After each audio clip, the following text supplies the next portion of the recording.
Malaysia yang ku puja, di desa juga di kota. Mari nikmati semua cuti-cuti Malaysia. Pohon-pohon melambai, terkenang desa nan permai. Keluarga sahabat andai, mari beramai-ramai.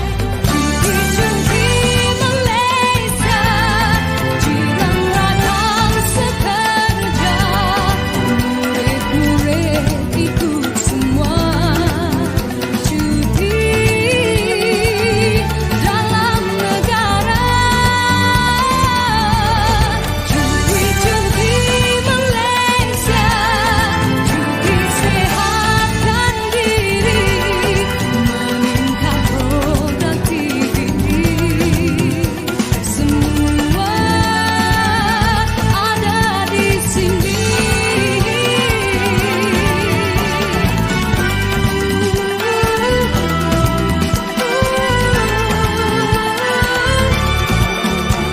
Keluarga mertua gembira, dibawa cuti bersama.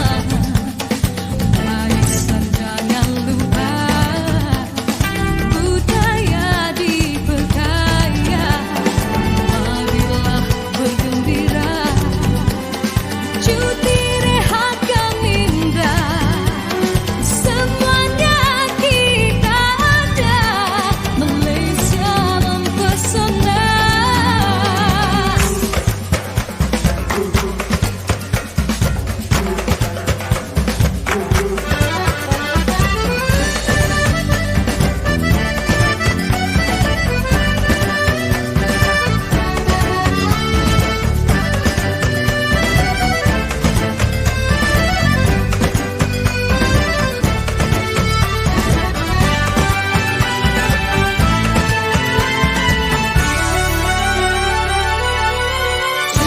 Cuti Malaysia, jiran rakam sekerja.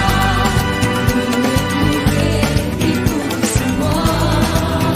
Cuti dalam negara. Cuti-cuti Malaysia, cuti sehatkan diri, meningkat produktiviti. Semua ada di sini.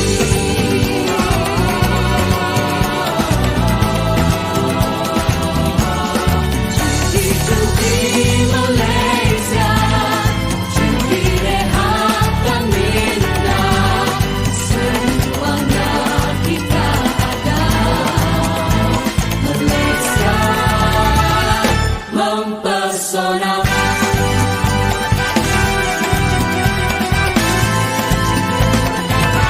Cuti-cuti Malaysia.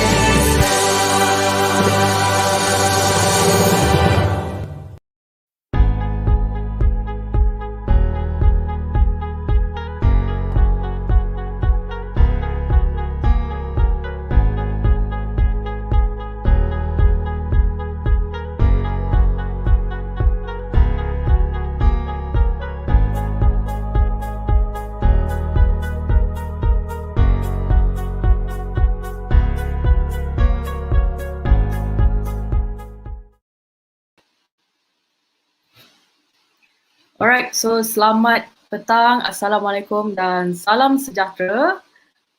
Okay, hari ini kita akan ada presentation dengan grup Tribes Culture Cross Heritage Tourism. Okay, jadi Madam persilakan grup pertama daripada Maurice, New Zealand. Okay, dipersilakan.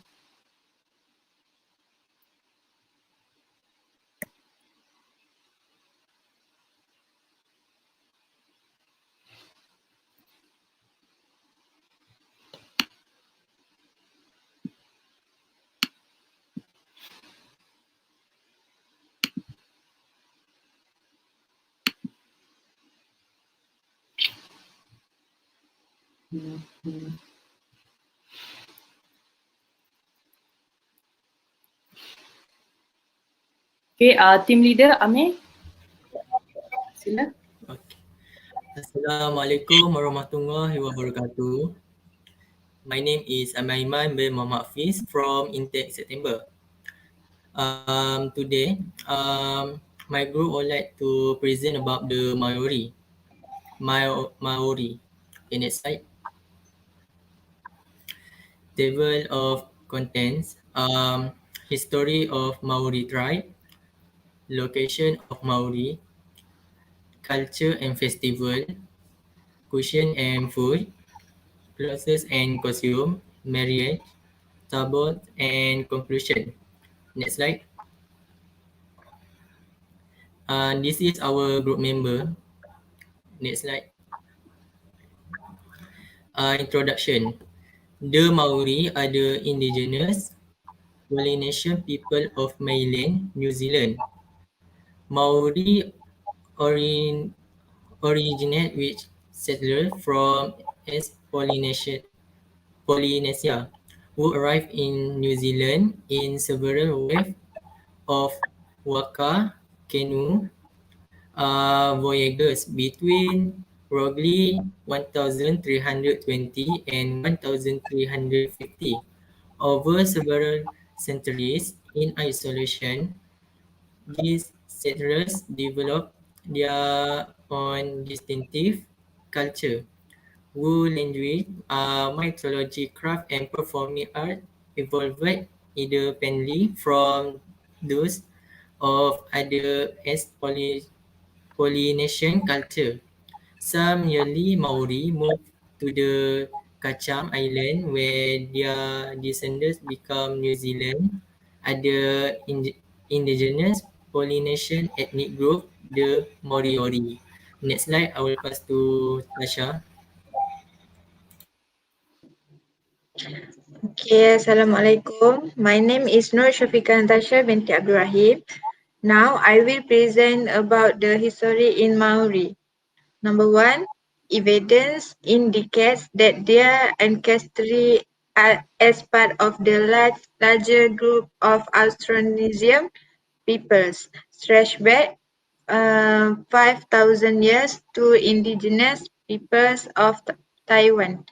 Okay, number two, Polynesian people settled a large area encompassing Samoa, Tahiti, Hawaii, Easter Islands, and finally New Zealand. Number three, the most recent evidence points as a planned mass migration somewhere between 1320 and 1350. Next. Number four, the earliest period of Maori settlement, known as the Archaic Moa Hunter or colonization periods, dates from circa 1300 to circa 1500. Number five, this archaic period is known for its distinctive real necklace. Last, the best known and most extensively studied archaic site at Weraba in the South Island shows evidence of occupation from early 13th century to the early 15th century. Okay, next, this is our map and location of my Maori tribe. I pass Nur Azian.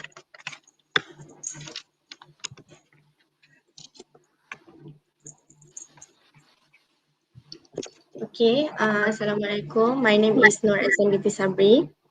So next I will explain to you about culture of Maori tribes. First, Te Kurawara. Tuho living building, Te Kurawara is New Zealand's first living buildings. It embodies Tuho and Tuho Tanah values of respect for nature and when you are inspired by the unity of people.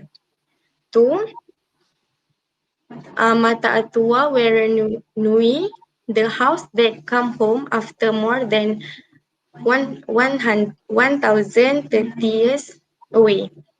New Zealand's only repatriate and most travel Maori meeting house. Mata Atua Werenui has come home. It stands once again as the unifying soul of the Ngatiawa, one of the Maori tribe of the Bay of Plenty. And last from me is National Geography, Travel Explorers, and Eastern Bay of Plenty National Geography Travels, Culture Explorers, Heather Greenwood Davis, Erica Larson, and Christoph Niemann, and visit Wakatane to explore our rivers region where Maori culture and geothermal wonder are on full display. Okay, next I will pass it to Amna.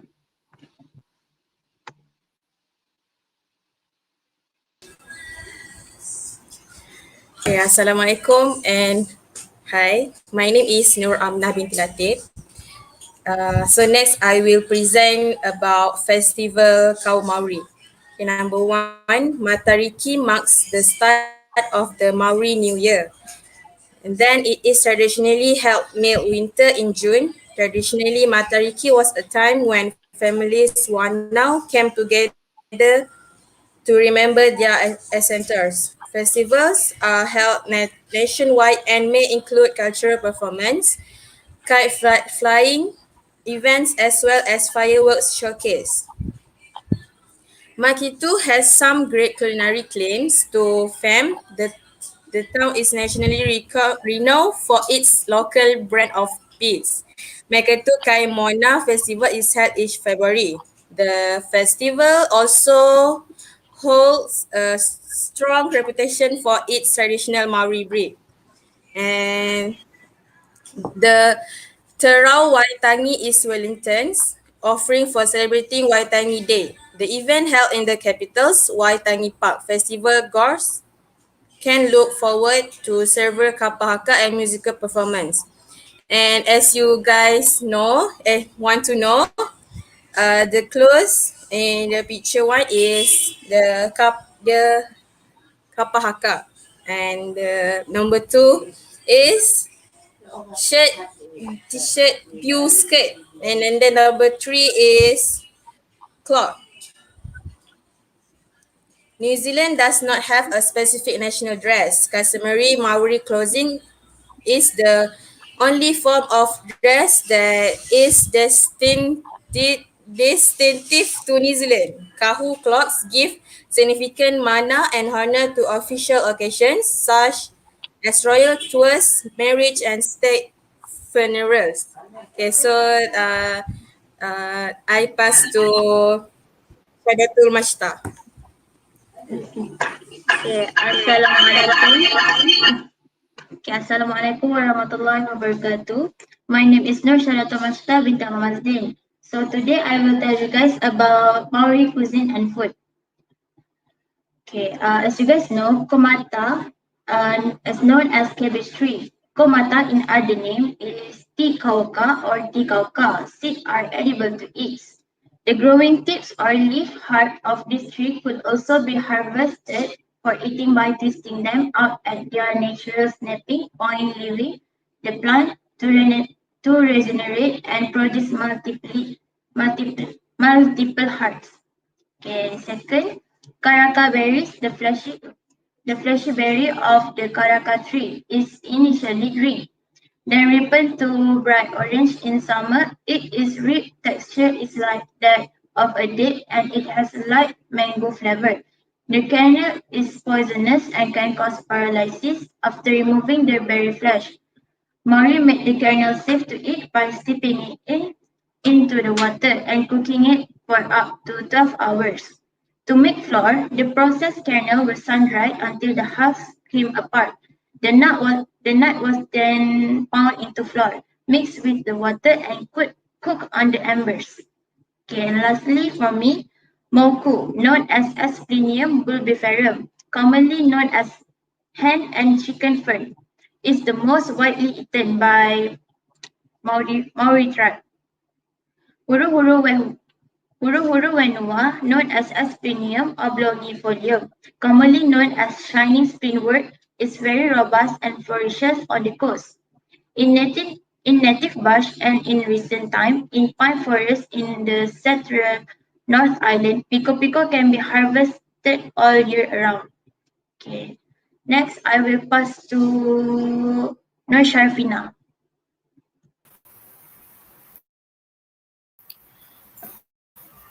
For marriage, traditional Maori weddings derive their cultural values from a proud noble race known as the Aug&Sept Maori.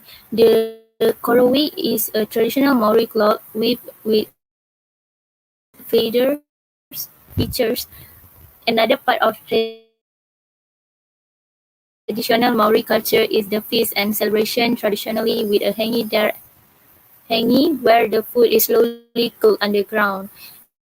And in this Maori wedding, there is also a Maori traditional dance and also the haka. Next slide.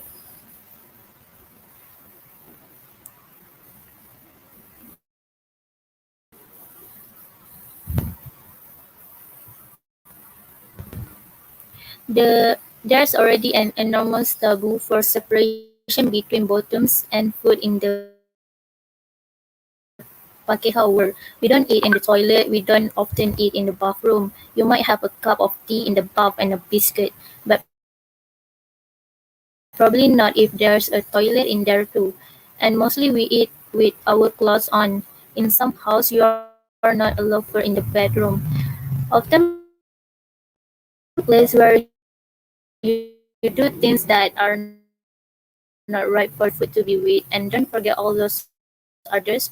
Often arbitrary food taboos pakeha parents routinely try to teach their children, eat your dinner with celery, not your hands. Keep elbows off tables, don't speak with your mouth full. Close your mouth when you chew, don't burp at the table, don't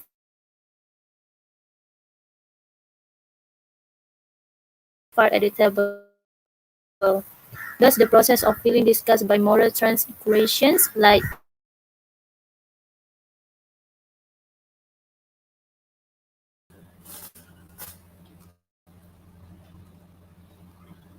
Next slide. Conclusion. For many Maori people, acutely conscious of the injustice of European land dealing in the 19th centuries. Formerly, land defined as Maori land could be sold by its owner only after the approval. Maori group recovered significant land settlements for the New Zealand government in the late 20th and early 21st centuries. Most notably, a 1997 settlement of $170 million New Zealand with South Island and Gaitahu tribe, and a 2008 land exchange worth more than $423 million New Zealand with a group of seven North Island tribes. Maori have played a role in the governing of New Zealand since the mid-19th centuries. When Maori members first enter parliament, 7 seats out of a total of 120 are reserved for Maori in the New Zealand parliament. All voters who claim Maori ancestry may vote in a Maori electoral district, but a Maori may register. That's all for me. Thank you. Alright, thank you very much team from New Zealand. Okay, so we will go for the next team, Red India.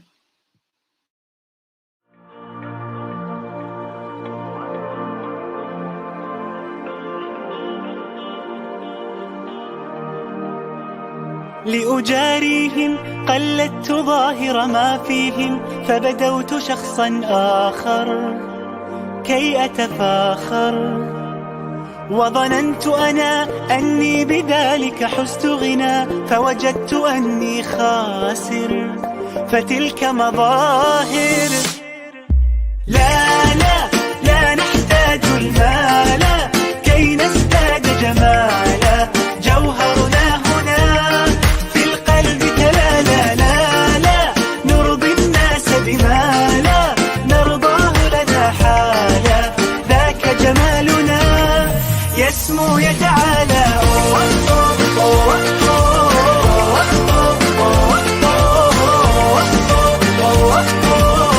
كن أنت تزداد جمالا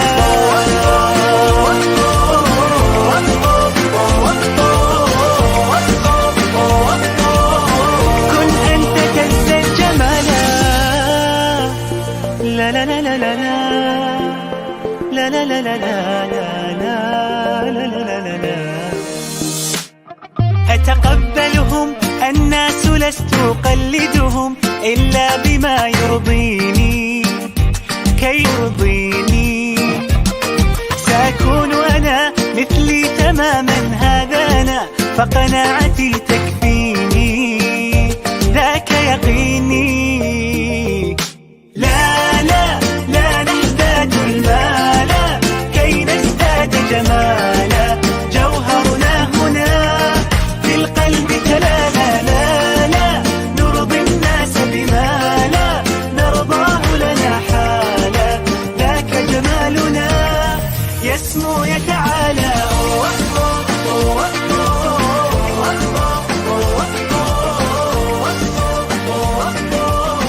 كن أنت تزداد جمالا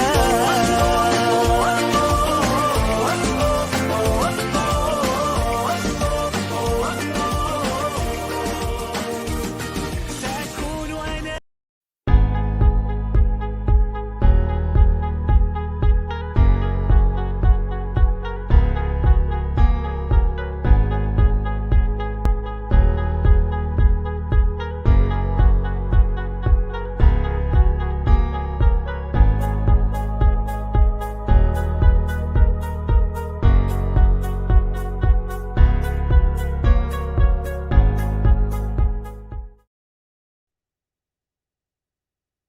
Vâng, sẽ đài.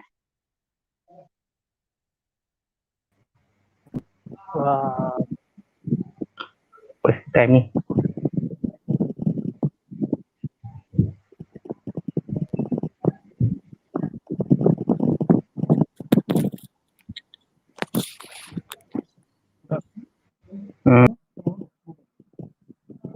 Ini. Okay, so Assalamualaikum. We're from Red India. Testing. Sudah review.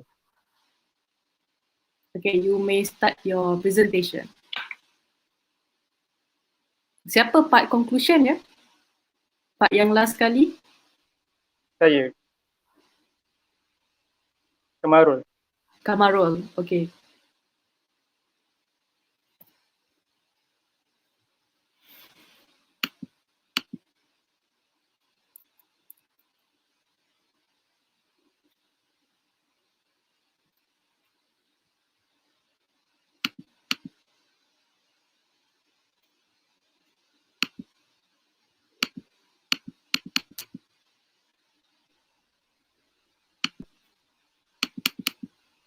Dengar. Boleh start presentation.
Hello?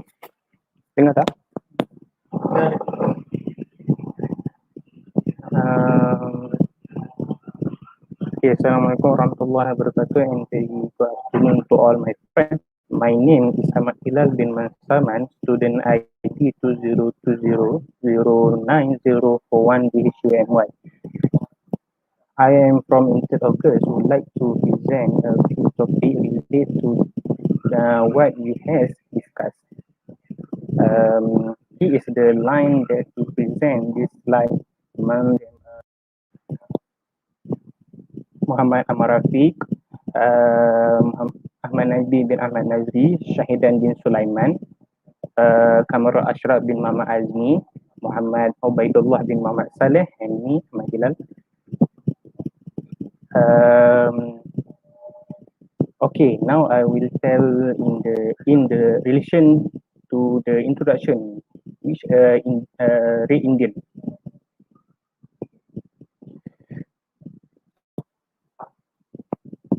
The application of the term Indian come from Christopher Columbus, who in his search for Indian food, he had reached in the East India.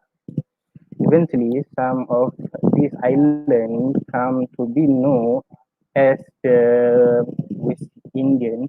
The name still Europe or Asia archaeological ranges show that people has been in the America for at least uh, 12,000 years ago.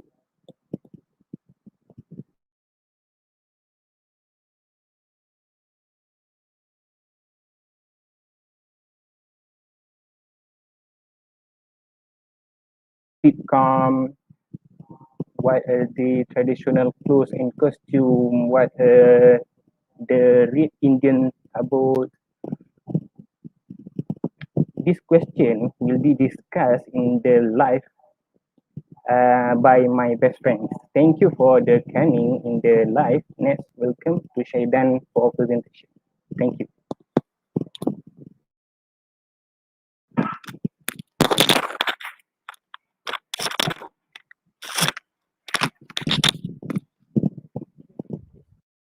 Assalamualaikum warahmatullahi wabarakatuh. I'm sorry for the problem technical.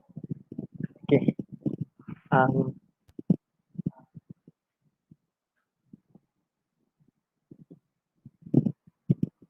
Okay.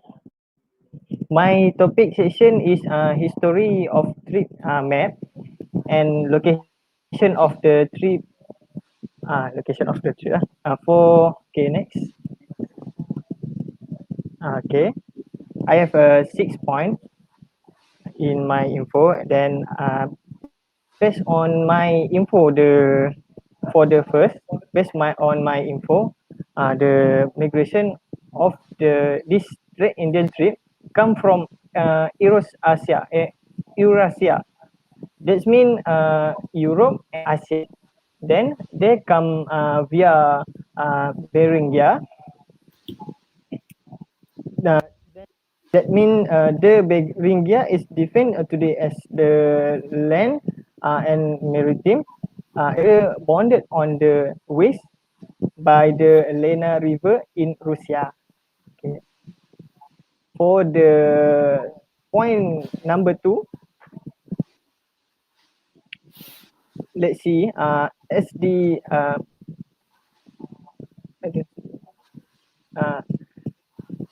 as it has a reach connecting the two continents with the Bering Strait. The Bering Strait is a strait between the Pacific and Arctic Ocean.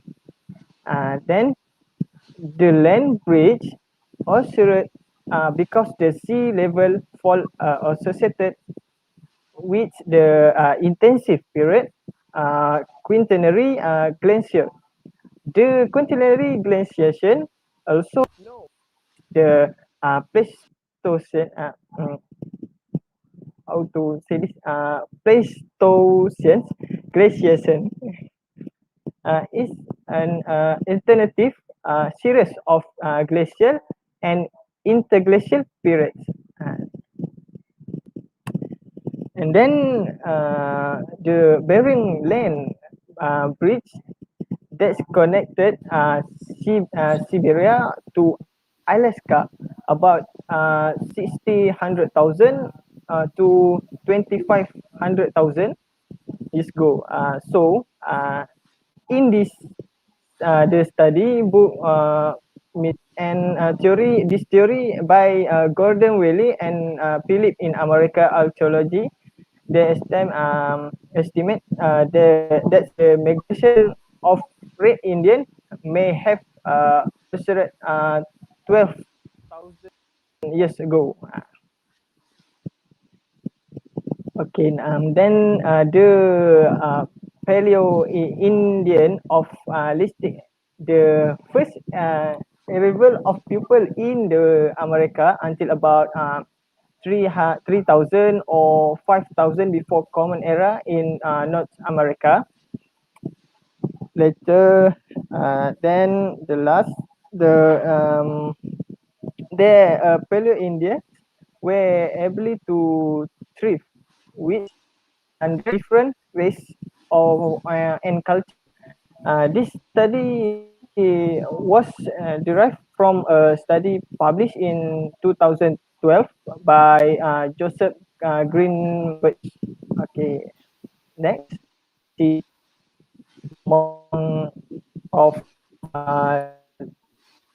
street.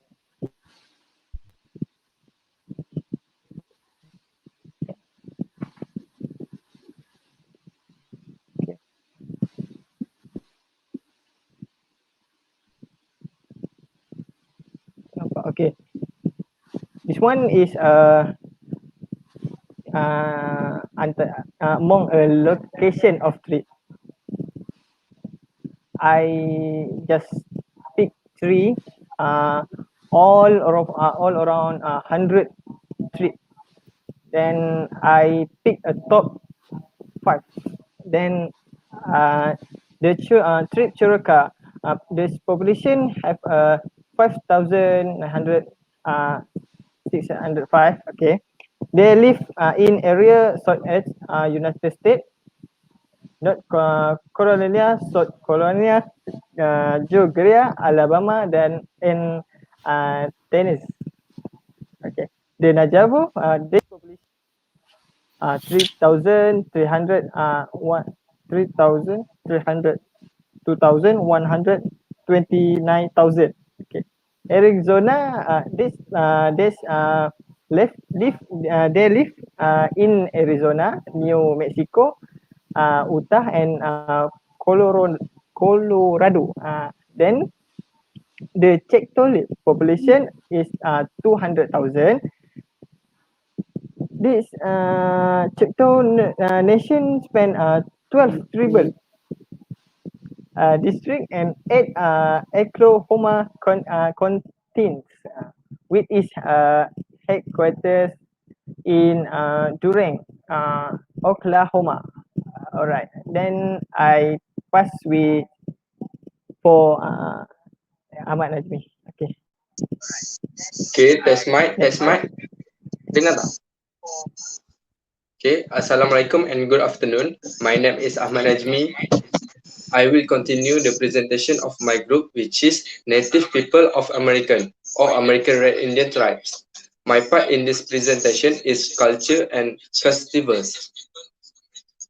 So culture and festival for Native People of American is Powwow Festival. Powwow is a social meeting held by many American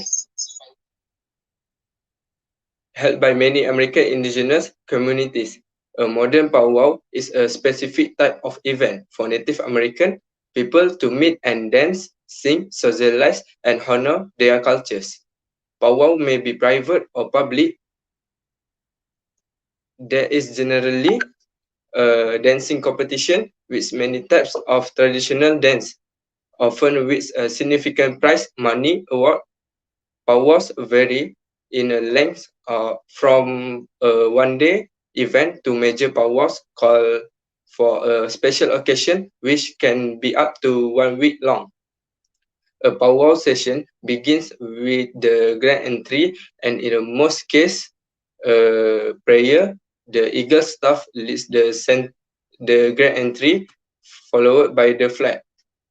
Then the dancers, while one of the host drum sings an opening song. Among the dance performed were fancy feather dance, street dance, jingle dance. Finally, the music performance is drum beats and singing. Really noticeable in performance are the heartbeats used to indicate stride by all singers.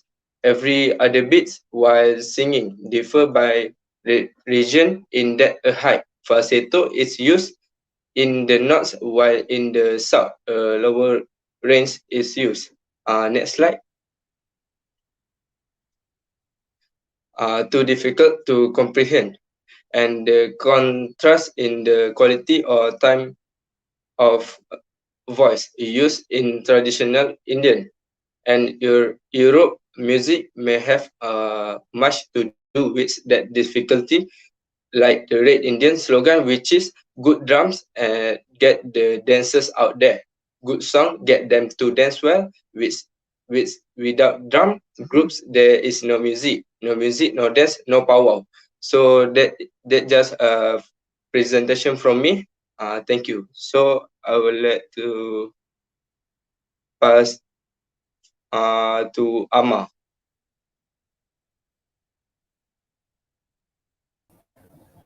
Hello, Assalamualaikum warahmatullahi wabarakatuh.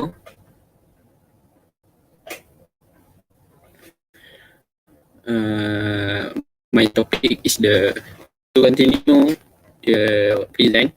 My topic is the indigenous food of the Native American food. Okay, let's start. For slide, what you can see at the slide, probably one of the most misunderstood and underrepresented food in the United States today is Native American food. It is the oldest food and boasts rich in flavor, in diverse in origin. The Native American developed long before context which any Europeans. Native American food include indigenous and wild plant and animal ingredient, but Native American food can vary significantly by region and culture. There are 8 plants that Native people gave to the world, and now woven into almost every food, which is corn, beans, squash, chili, tomato, potato, vanilla, and cocoa. What you can see at the first picture, uh, uh, there are the picture is 3 sisters, which is corn, bean, and squash. The Native American ingredients of these 3 ancestors has been used by many tribes across the United States from the pre-contact period and considered to be 3 main agriculture crops in Native American food. They are often planted together using a technique known as companion planting, meaning the 3 crops benefit from each other. Corns needs nitrogen to grow, and bean provide the nitrogen to the soil to the other plants use. Bean needs structure to climb, and corn give the perfect pole for the beans to grow. But it's not the only way these plants grow that make them so important to Native America. It's also nutrients that they supply. Corns, beans, and pumpkin contains complex carbohydrate, all 9 essential amino acid and essential fatty acid, making them nutrients when combined. They are used by many Native America chefs in sautés, stew, and soup, and found on many Native America food menus.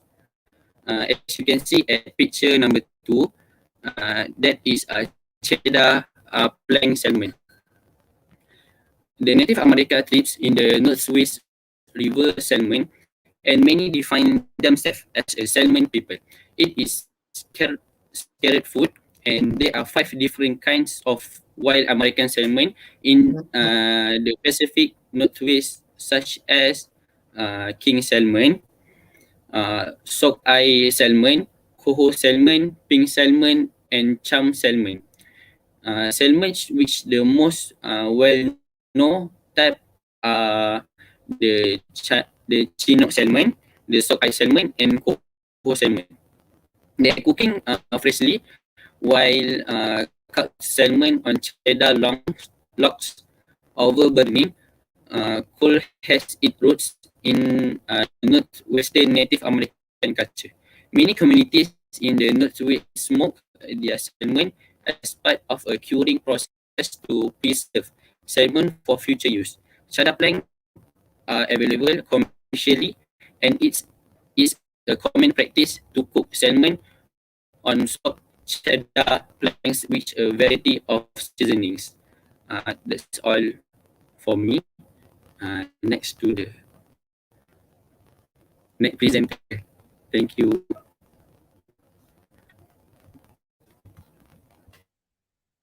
Okay, Assalamualaikum warahmatullahi wabarakatuh. My name is Muhammad Badullah bin Muhammad Saleh. There will be 2 topics regarding to Native Americans, which I will be present today. The first one is about the clothing and costumes, and the second part is about the wedding and ceremonial. So, ladies and gentlemen, let's go to my first topic. Next slide. First, I will share to you some overview regarding to the traditional clothing and costumes. For information, the culture of Native American Indian is closely related to the law of nature. For them, all the surrounding and natural sources are considered as sacred, and they respect the nature. So they had a habit to use gift of nature entirely. For example, when they hunted an animal, they took meat, skin, fur, bones, tendons, even teeth and claws, and nothing was thrown away. Every part of the animal was useful for people, helped them to survive. For example, meat for dinner, hides to make clothes, bones to make jewelry and tools, feathers for headdresses, and many other things. Okay, next slide.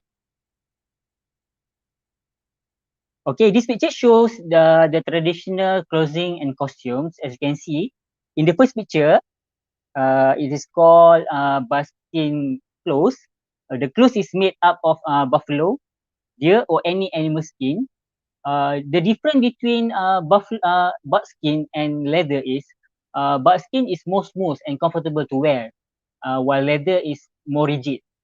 Okay, and as you can see, in general, you can see in the picture, most of their traditional clothes have embroidery.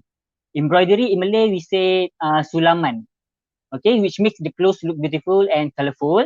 Where the embroidery is actually represent their tribe, and some pattern represent royalty and their status in the community.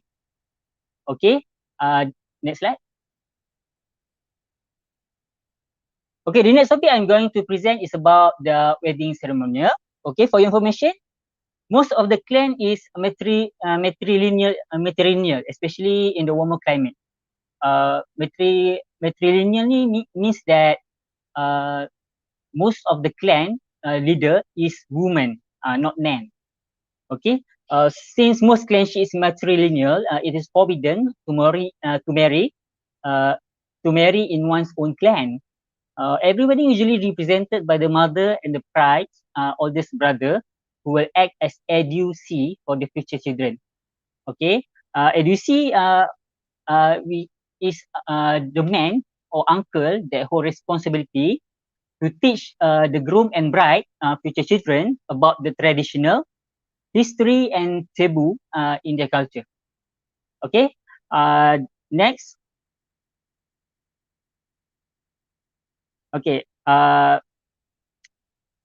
this is a few of the ceremony in Red Indian traditional wedding. The first one is what we call blue blanket and one blanket. Both the bride and groom are covered in blue blanket. And at the right point of the ceremony, the priest or priestess removes his blue blanket and covers the couple together with one white blanket, indicating the beginning of their new life together. And the next one is the wedding blessing. The wedding blessing is made by the pipe carrier. You can see at the most right side of the slide. It is actually the official that will declare the groom and bride as husband and wife. Okay, this is considered as a sacred ceremony where it is made outdoor. This is to show the commitment to the Creator or to God. There is no breaking that commitment and no divorce. So the pipe carrier will not perform the ceremony unless the couple is very serious. So after the chief declare they are husband and wife, each person will make a declaration that they choose to be known as husband and wife. Then they smoke from the pipe. You can see the chief, the official, the pipe carrier have pipe in his hand. Okay, they will smoke from the pipe where the tobacco is offered and accepted by the pipe carrier. And the next one is the wedding prayer. Wedding prayer is commonly known as aperture wedding prayer, Indian wedding blessing and other variant based on the tribe. Actually, there's a many tribe in Native American. Okay, the next slide.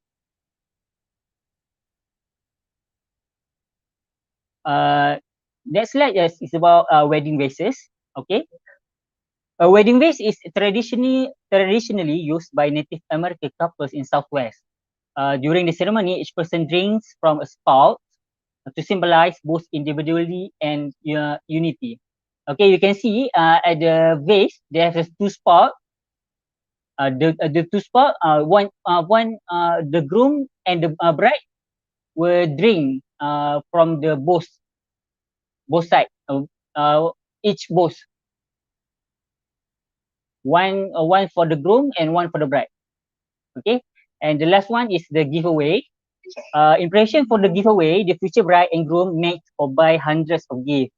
So the gift will be given to each person attending the celebration, and the type of gift is dependent upon the type and the financial ability of the couple. That's all for me. Thank you.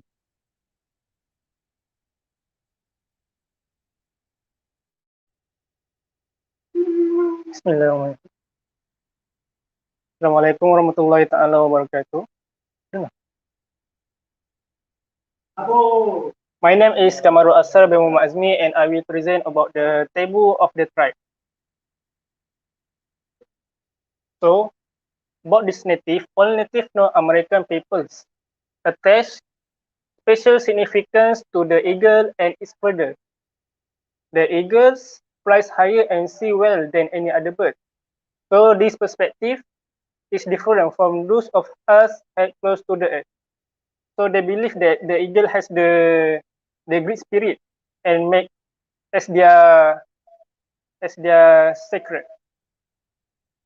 So the firstly is the hunting or killing of eagle. Because eagle are considered such as powerful medicine animal, so eating eagle meat was forbidden in many tribes. In some region, a person who eat eagle meat is transformed into a monster. So secondly is we cannot take an eagle feather without offering a tobacco. This is because eagle feather are sacred and only given under special circumstance. It is a great honor to have the right wear eagle feathers, and they are not given lightly. So the third is the tribe of Navajos can look at us. This is because Native American all mythology in most Native American tribes all are a symbol of death. So when they're hearing or scooting is considered as unlucky omen. and they are the subject of numerous boogeymen. Stories to warn children to stay inside at night or not cry too much. Otherwise, the old may carry them away. And the fourth is Navajos tribe can look at the snakes. Navajos are advised not to wash snake eggs, mate, or shed their skin because it could affect their healthy and physical and mental healthy. So the fifth is the Cherokee preparation for war or for the hunt. So men who want to go for the war and for the hunt must be prepared with avoid sexual intercourse for 4 days prior to leaving and 4 days after returning. So during this period, they will undergo an purification. So this same rule is needed for going on a larger hunt. And the sixth is pregnant Cherokee women. Women who are pregnant should avoid eating squirrel, rabbit, and they should be sparing with salt. They should not loiter in those way or wear anything tied around their neck, such as neckerchief. And for 3 months after the birth, mother should not prepare meals for her husband and should avoid sexual intercourse with him. And she should also avoid touching him in a generally. So next is tradition after killing a deer. Okay, after killing a deer, the hunter should cut out the hamstring and leave them behind. And he should not leave them in the meat. He should also not leave without offering prayer for pardon to the deer. He should use the tip of the deer's tongue as an offering of thanks by putting it in the fire. It is also common for people to throw some of the meat from every meal to the fire as an offering thanks. Next is Cherokee food taboo. Food from the opposing realms of this world should not be mixed. For example, food from the upper world of sky, such as bird, should not be mixed with the food from the lower world of water and underground, such as fish. So number 9 is Cherokee clan taboo. This is about the member of the same clan might not have sexual relationship with each other. And then lastly, about the Cherokee taboo. The mourning period lasts for 1 year, during which the name of the deceased should not be spoken. So that's all from the taboo. And for the conclusion, after researching the Native American, we can see that their life were very different from how ours are now. We can also see that not all of the Native American were the same.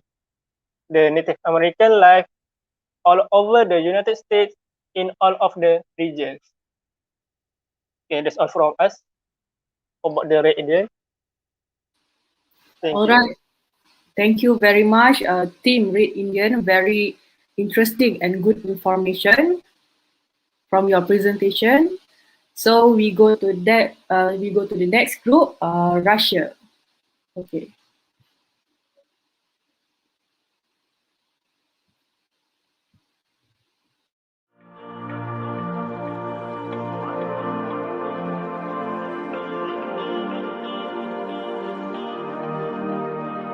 لأجاريهم قلدت ظاهر ما فيهم فبدوت شخصا آخر كي أتفاخر وظننت أنا أني بذلك حزت غنى فوجدت أني خاسر فتلك مظاهر لا نحتاج المال كي نزداد جمالا جوهرنا هنا في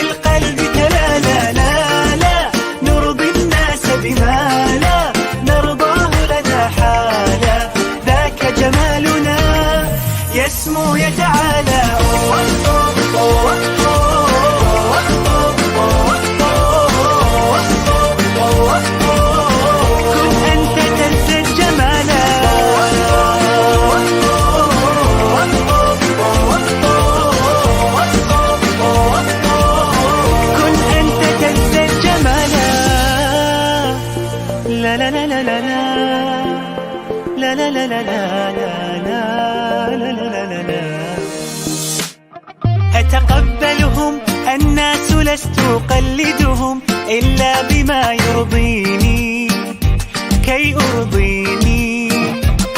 سأكون أنا مثلي تماما، هذا أنا فقناعتي تكفيني، ذاك يقيني.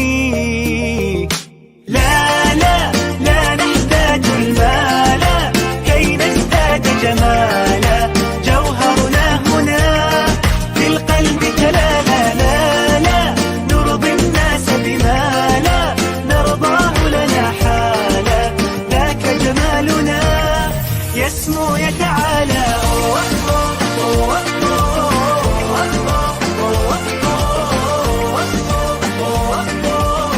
كن أنت تزداد جمالا.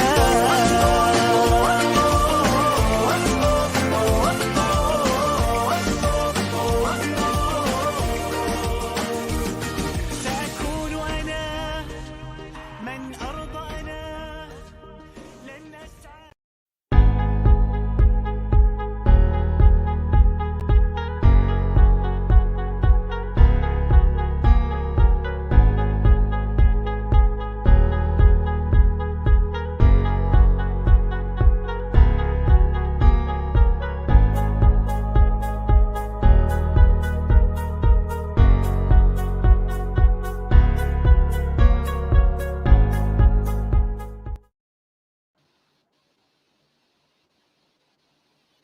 Okay, so good afternoon, team from Russia. You may start your presentation now.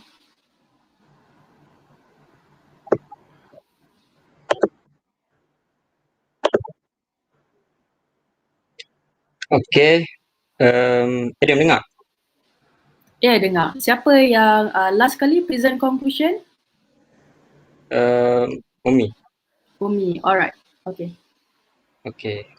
Bismillahirrahmanirrahim. Alhamdulillahirabbil wassalatu wassalamu ala asyrafil anbiya'i wal mursalin wa ala alihi washabihi ajmain. Okey. Assalamualaikum warahmatullahi wabarakatuh and good afternoon. My name is Muhammad Aiman bin Amran from September intake. So today our teams will culture and heritage. Our team has chosen the tribe Kalmyks.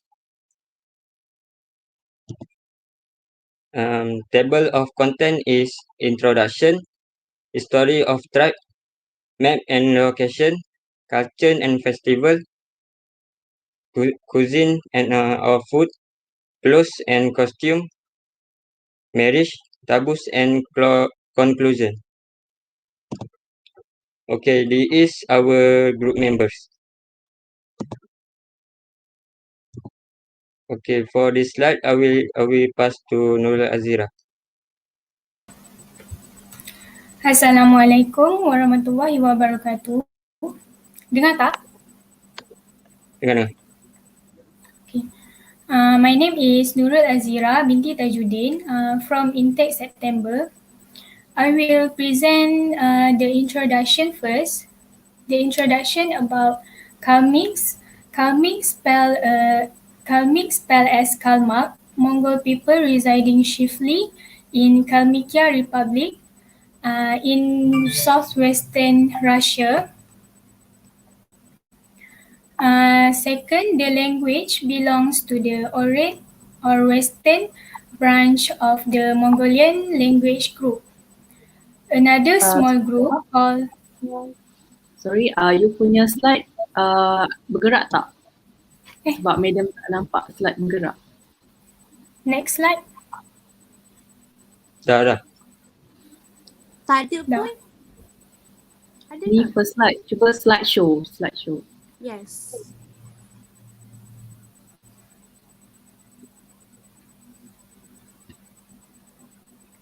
Okay, bagi dia slideshow.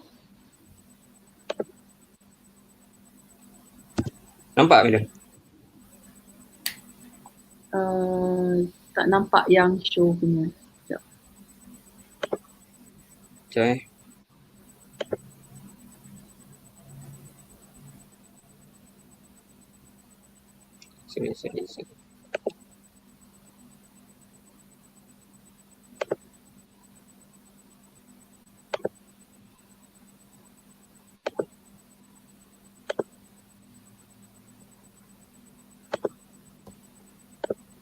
Nampak tak?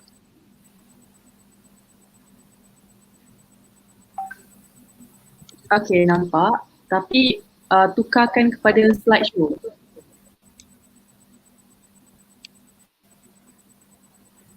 Ke sudah slideshow tapi dia tak boleh. Dah buat. Dah buat apa? Madam, Dia saya. madam. Ada seorang lagi dia dekat backstage. Siapa? Umi Atira. Dina. Dina. Umi Atira. Alright.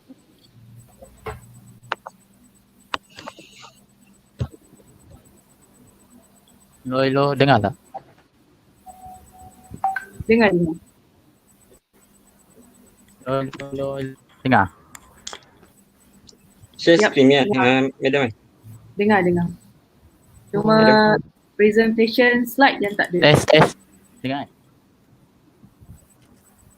Share screen kan? Share screen. Dah buat dah yang tu. Madam, lagi seorang backstage. Okay, tak apa. Umi Atira kan? Nanti Mida masukkan sebab dia 6 orang maksimum dalam ni. Nanti tu. Dah present slide ke? Dah share slide. Alright.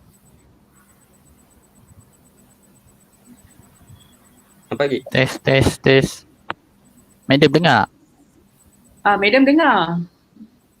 Tapi you all punya slide tak nampak penuh. Okay, madam.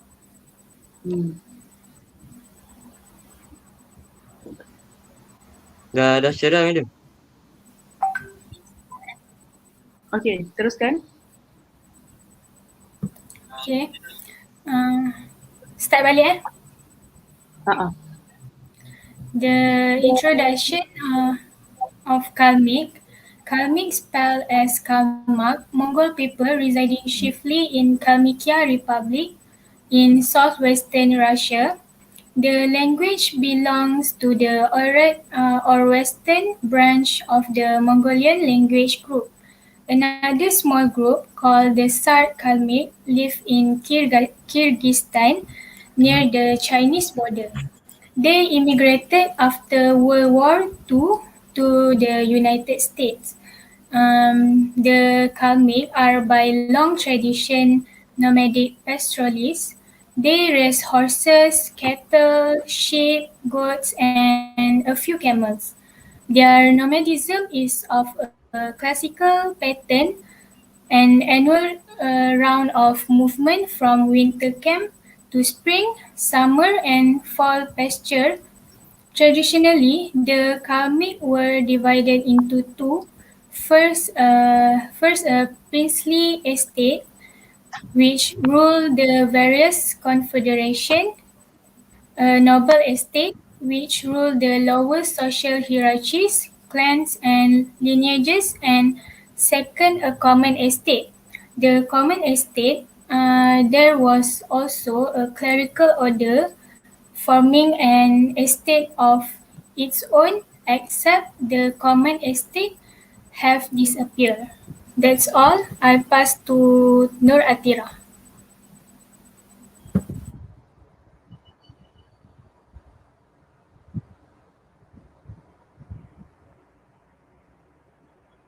Slide tak bergerak. Dah tukar dah.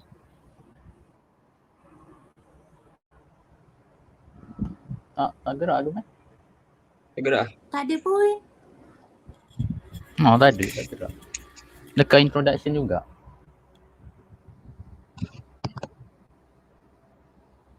Okay. Ada. Ada. Okay, my turn. Assalamualaikum warahmatullahi wabarakatuh and good afternoon to all viewers. I'm Ahmad Shafi bin Muhammad Noor from September Intake. So today I will present about the history of the Kalmyks. Kalmyks is a branch of the Mongol Oirats, whose Asian special cover the present territories of Kazakhstan, Russia, Mongolia, and China. After the fall of the Mongol from the Yuan dynasty of China in 1368, the Oirat emerged as a great enemy to oppose the Mongol Kalika, the Chinese of the Ming Dynasty in 3068 until 6044. The Western Mongol called themselves the Four Oirats. The alliance consisted of four major Western Mongol tribes, namely the Koshut, Koros, Togut, and Dobet. The Four Oirats were to seek power as an alternative to the Mongols who were the peasants of Genghis Khan. So I pass to next member.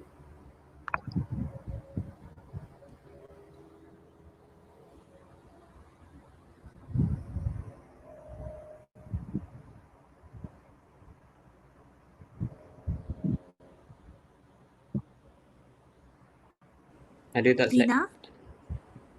Ada. Dina tak Ada ada. ada. Dina sekarang. Betul. Dina tak ada. Okay, I think Dina Dina boleh unmute. Dina boleh unmute.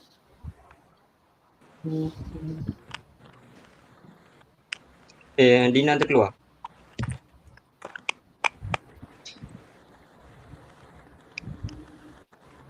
Dina terkeluar ada. Oh, sorry. Ada. Okay. Assalamualaikum and hi. My name is Dina Alia binti Abdul Hadi from Intake September. So today I would like to tell you guys about map and location and marriage about Russia. Republic of Kalmykia, a federal subject of Russia, located in the southeast European part of Russia, between the Volga and the Don rivers, borders the Republic of Dagestan to the south, the Stavropol Krai in the southwest,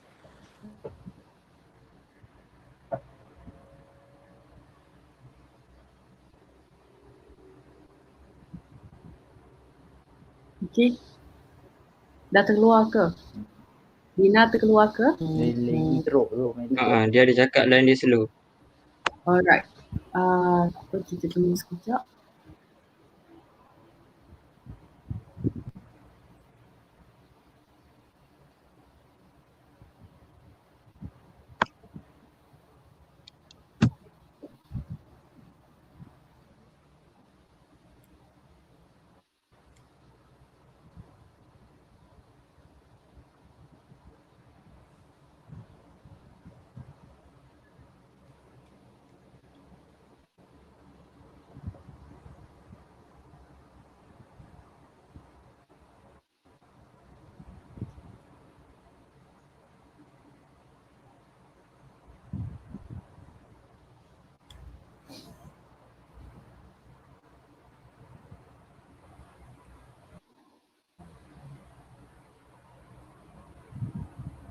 Pergi ke next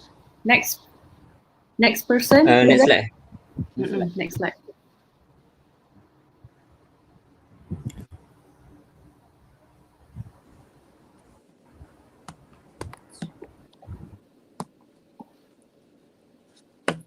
Kejap tu. Alright. Assalamualaikum warahmatullahi wabarakatuh. My name is Nur Atira binti Marifin. I'm a student from Intake September. So today I will bring a subtopic regarding festival culture. On April, everyday life of Anson, Russia and the Golden Horde will be recreated at the Tulip Festival in Kalmykia. The main objective of this Tulip Festival is to respect for nature and the upbringing of ecological culture among the population. So as we can see, the tulips are also one of the natural occurrences.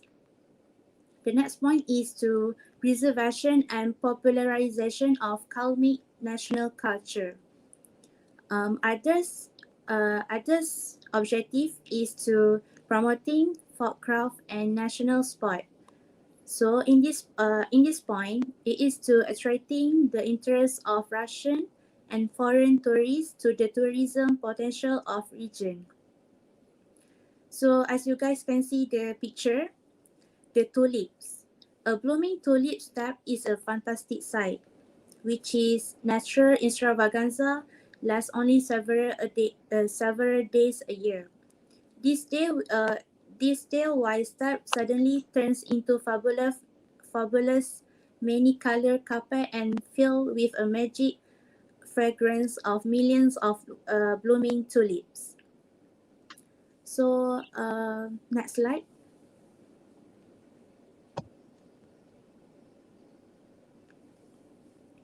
So in this slide, the festival is dedicated to an amazing natural phenomenon, which is the flowering of white tulips in the Kalmyk steppes. Near the tulips field, there will be an ethnographic camp. In this ethnographic camp topic, there have a Kalmyk cotton with camp of camel, sheep, and horses. For a complete immersion in the atmosphere of nomadic civilization, the guests of the festival will be able to familiarize themselves with unique sample of Kalmyk musical and dance folklore and the art of throat singing. They also have Kalmyk traditional sports such as wrestling and archery competition. So we move to exotic cuisine. At the same time, for fans of exotic cuisine, they will be able to appreciate the dishes of the Kalmyk national cuisine, such as milti jomba and the national flower dish, borsuki, and many more. Thank you so much. So for the next topic, I will pass to my friends.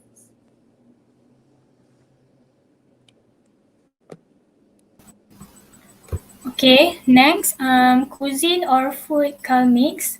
First, traditional Kalmyk cuisine consists mainly of meat and dairy products, which reflects the nomadic heritage and lifestyle of the Kalmyks. Their meat dishes are usually made from sheep, cattle, horses, and camels. It's such a high calorie and high protein diet was suited for intensive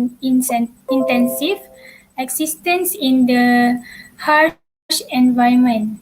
The Russians started with tea drinking supplement with traditional cookies served with clotted cream, butter, and other dairy products.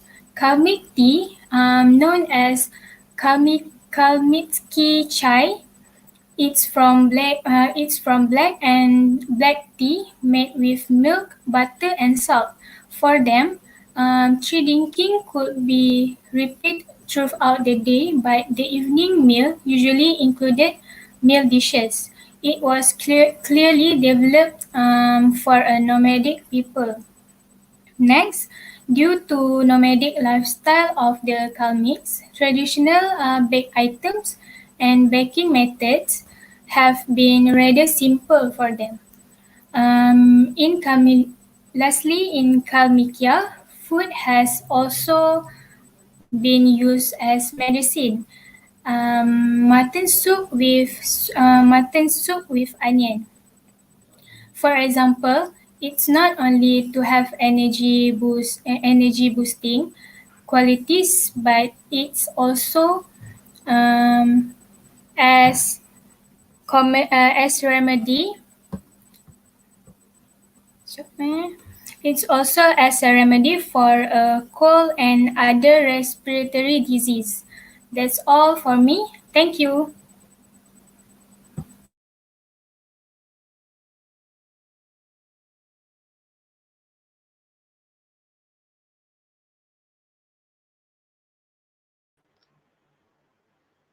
Assalamualaikum warahmatullahi wabarakatuh. Boleh dengar? Boleh dengar, silakan. Assalamualaikum. My name is Umi Atira binti Othman and I'm going to present about Kalmyks costume and clothes. So the Kalmyks wear a unique hat, boots and belt decorated with an interesting design. For the rich man will wear a bright color and using an expensive textiles clothes. Their winter clothes they will use animal skin and fur. For ordinary people, they will wear a simpler and darker clothes. So for women's traditional dress consists of two layers. As you guys can see, the name is hard to pronounce, so I'm not gonna say it. For the first name is a long sleeveless dress made of durable fabric and also decorated with embroidery. It has V-shaped open collar and two pockets for napkin and also for purse on both sides of waist. And for the second name is a robe white with wide sleeves narrowed towards wrist. It has a small standing collar close at the front. Both of them are made of textiles of various color except yellow and red because the color reserved for Buddhist priests. And a hat worn by unmarried women or brides who have not given birth called kamtatka. The hat is sewn from the fabric of the same name and embroidered with a gold or silver pattern. And for married women, they will wear a different hat. For men, the bushman is a traditional man's robe with long white sleeves that narrow towards the wrist. It is sewn from dark cloth, linen or silk. The bushman has a V-shaped open collar, plastron or front box shirt decorated with embroidery. The change was always worn with a leather belt adorned with silver plates and ornaments.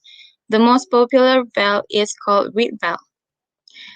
And the man also carried a knife in a holster made of silver or leather on the left side of the belt and a flint on the back. And young and old men will wear the same hat. For toddlers or babies do not have special clothes for their age group. They usually wear a simpler cloth belongs to their parents and grandparents. Children begin to wear clothes of opposite gender when they participate in household chores. So that's it from me. I'm gonna pass it to Dinalia.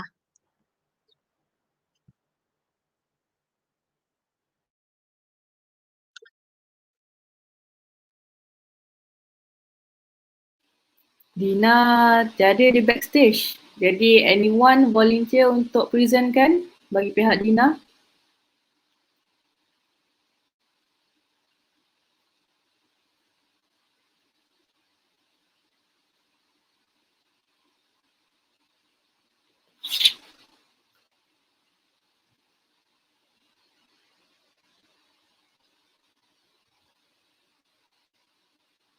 Siapa boleh present? Sebab Dina line slow. Jadi I need one representative volunteer.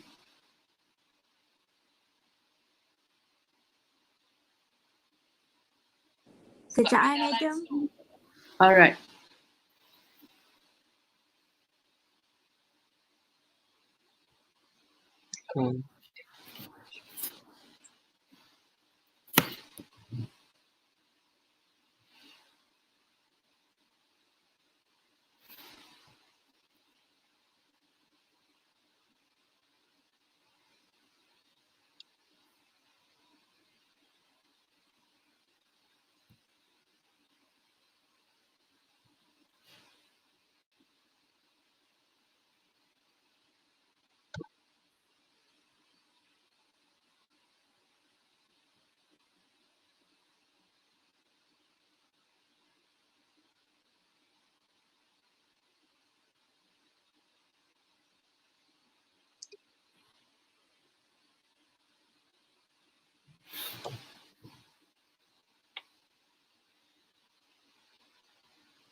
Madam, Ya?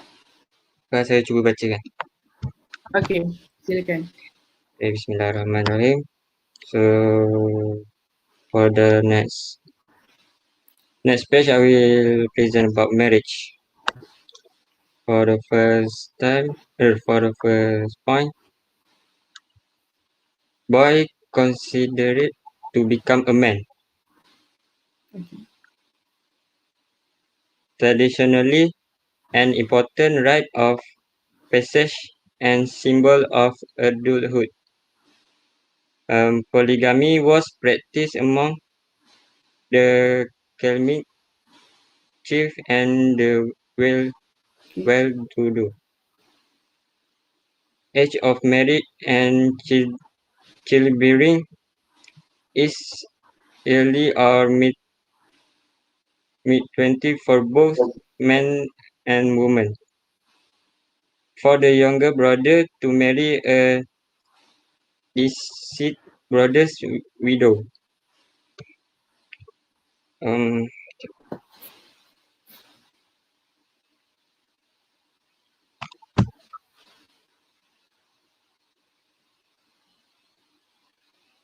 ordinarily arranged by parents and an astrologist. Zurkati was of was often consulted about the compatibility of bride. Couples were sometimes engaged as early as 6 to 7 years of age and married at the age of 16 to 18. Severe housing shortage. Post-marital residence is conditioned mostly by the available of space rather than the force of tradition. Divorce was rarely accomplished at the wish of a husband. Wives seeking a divorce confront many difficulties and could obtain freedom only after many humiliation and which the famous consent. Okay, that was for me. Jelas tak Madam? Okay, jelas. Thank you very much, Aiman. So next slide. Macam mana? Dina juga ke? Next slide, I will pass to to Shafiq. Okay, so I will continue about taboos of the Kalmits. Okay, firstly, taboos during sleep. Do not sleep in a beautiful and clean place because they believe that the place is an area for ghosts. Secondly is tab- taboo during massage. Cannot take a shower after massaging because it can add pain and illness. Last, during pregnancy, it is forbidden to cut tree to grow on the ground because uh, worried about prevent continuous bleeding during childbirth, and husband and wife should not eat with knife and stick because worried about the baby will be visually impaired. That's all from me. I will pass to next member.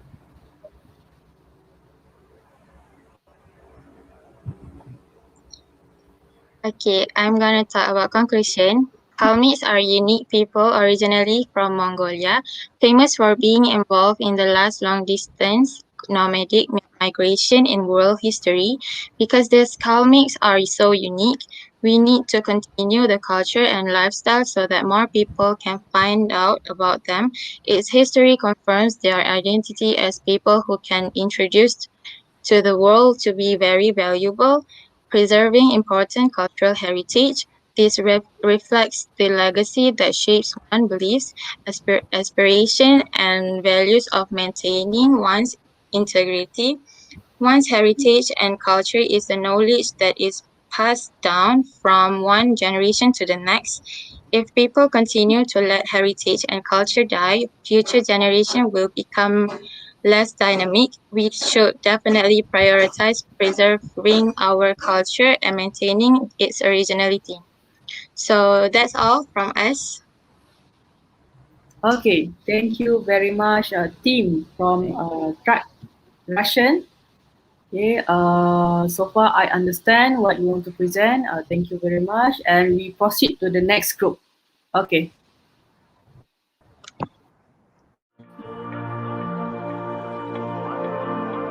Thank you, Madam.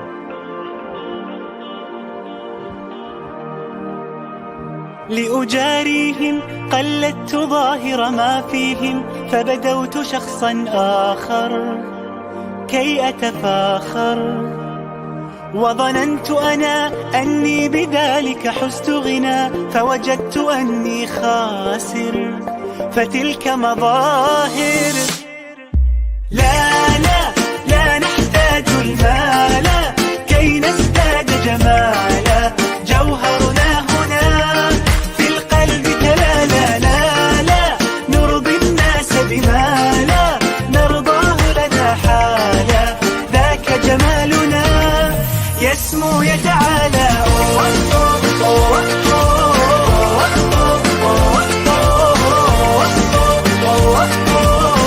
كن أنت تزداد جمالا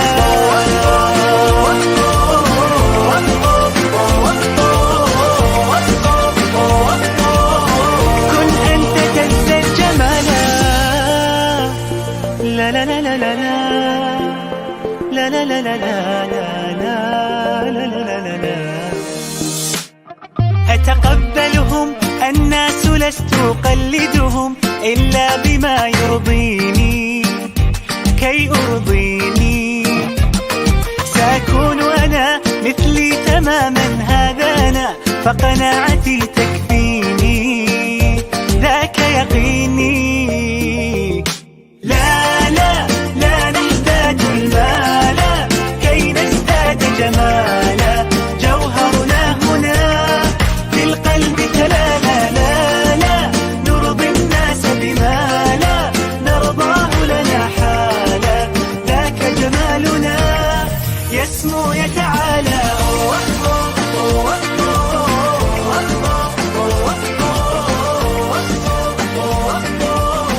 كن أنت تزداد جمالا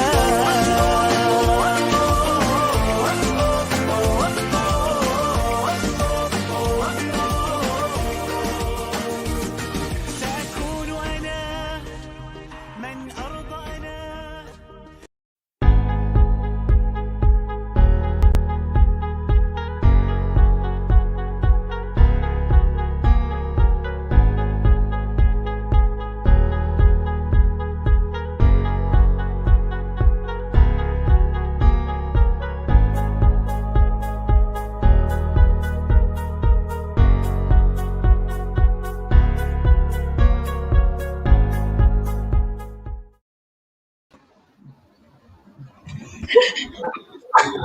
Assalamualaikum warahmatullahi wabarakatuh. Welcome to the stage.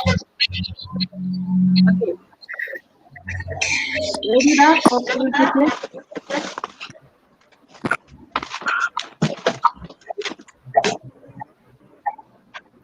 Anyone?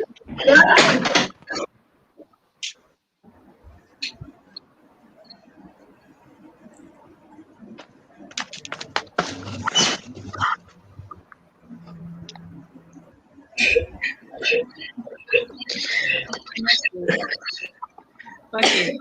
So you may present your slide. Ya, Madam. Boleh presentkan slide. Dengar. Sekejap, Madam.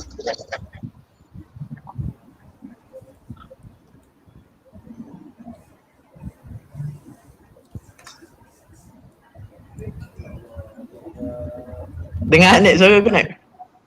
Dengar. Aku dengar. Bismillahirrahmanirrahim.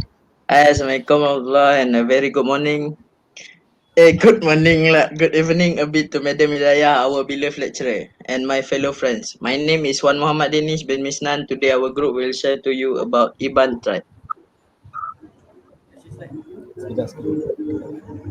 I'm Muhammad Danish from Aug&Sept. I would like to present to all of you about Iban.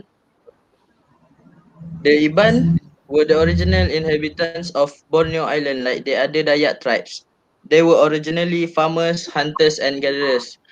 Not much is known about Iban people before the advent of the Western expeditions to Asia. According to the myth and legend, Your slide ada tak? Your team slide. Yang slide tu kat base stage tu. Siapa present? Imran. Imran. Device not connected. So masuk balik. Sudah connect.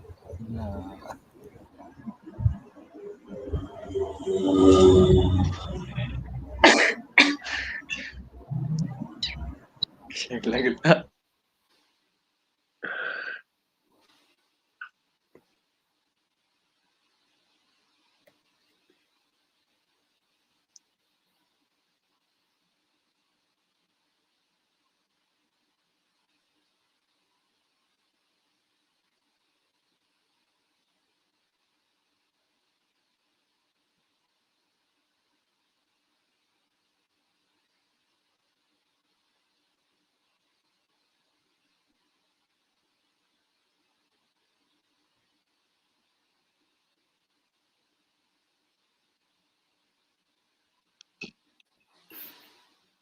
I don't know.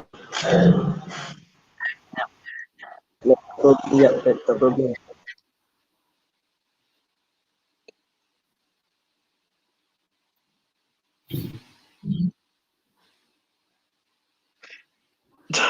Dah. Device not connected lah. You internet slow ni, Imran. Untuk slide.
Ayah kau bodoh.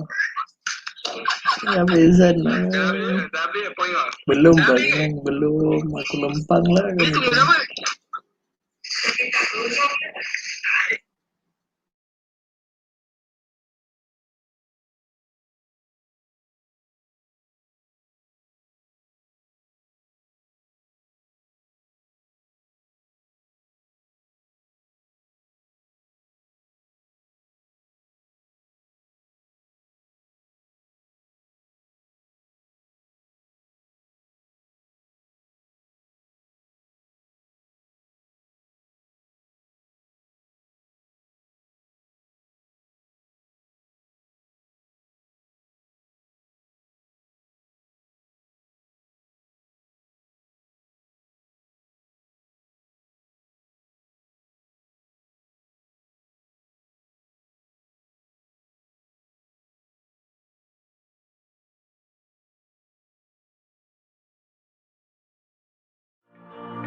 لأجاريهم قلدت ظاهر ما فيهم فبدوت شخصا آخر كي أتفاخر وظننت أنا أني بذلك حزت غنى فوجدت أني خاسر فتلك مظاهر لا لا لا نحتاج المال كي نزداد جمالا جوهرنا هنا في القلب تلالا لا لا نرضي الناس بما لا نرضاه لنا حالا ذاك جمالنا يسمو يتعالى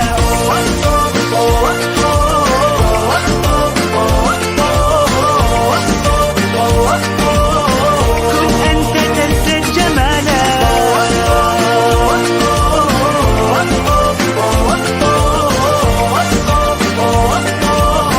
كن أنت تزداد جمالا لا لا لا لا لا لا لا لا لا لا لا لا لا لا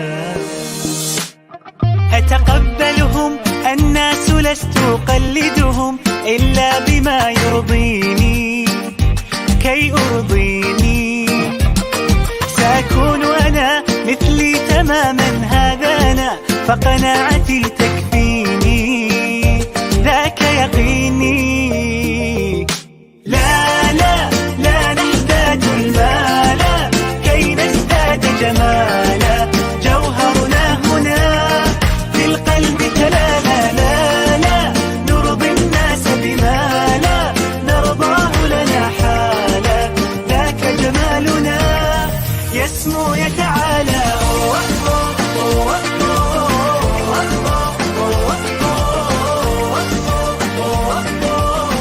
كن أنت تزداد جمالا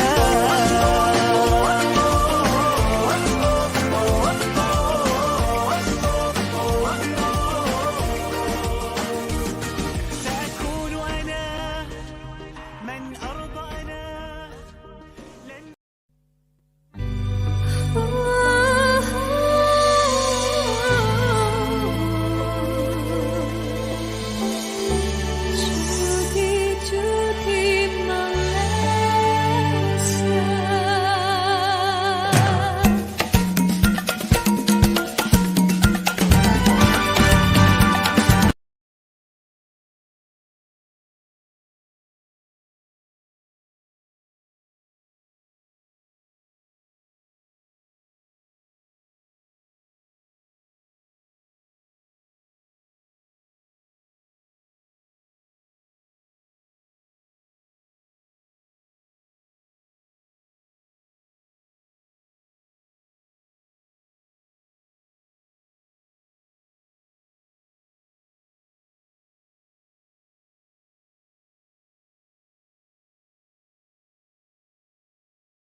Okay, Okay. ada slide.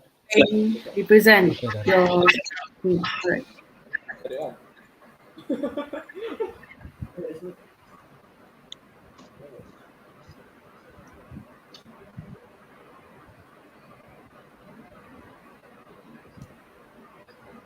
Hi, Assalamualaikum warahmatullahi wabarakatuh, and a very good evening a bit to Madam Hidayah, our beloved lecturer, and my fellow friends.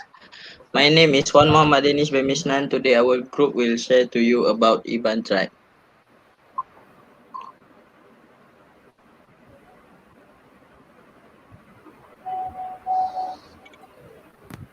Slide. Assalamualaikum and hi. I'm Danish from Aug&Sept. I would like to present to all of you about Iban. The Ibans were the original inhabitants of Borneo Island. Like the other Dayak tribes, they were originally farmers, hunters, and gatherers. Not much is known about Iban people before the arrival of the Western expeditions to Asia.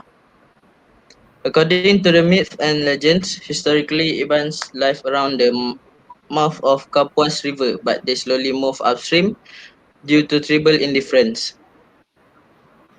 Some of these tribes managed to settle in Sri Aman River Basin during the period of the personal rule by James Brooke. These tribes moved further inland into Sarawak and came into conflict with many local tribes there. The Ibans or Sidaya are a branch of the Dayak people and the island of Borneo in Southeast Asia. Dayak is a title given by the Westerners to the local people of Borneo Island. It is believed that the term Iban was originally an exonym used by the Kayans. The Ibans were unfortunately branded for being pioneers of headhunting. Headhunting among the Ibans is believed to have started when the lands occupied by the Ibans became overpopulated. The headhunters in Borneo were active until approximately 1 century ago. Various tribes including Sarawak, Iban, Sabah Murus and Kadazan Dusun brought fear to the early British colonialists. Veteran Britain nicknamed the land Barbaric Borneo, which was fitting for the nature of the indigenous tribes. Some collected an enemy warrior's head to take home as a trophy or as proof of their victory. Others had to murder and bring the skull back to the village for permission to marry. Regardless at the motive, the practice of the headhunting in the Borneo has both intrigued and instilled fear in outsiders for generations. Visitors can enter the former longhouse and see skulls still dangling from the roof. Even today, the occasional rural community still looks after a head captured by their ancestor.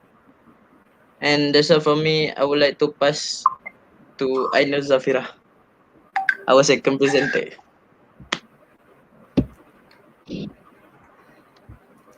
Assalamualaikum and very good evening, afternoon to everyone.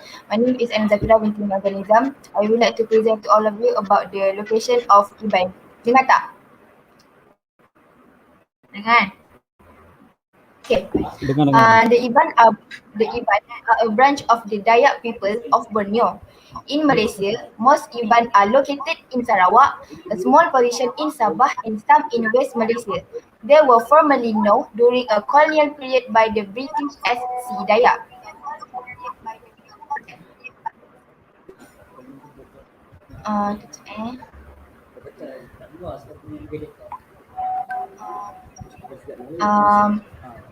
Okay.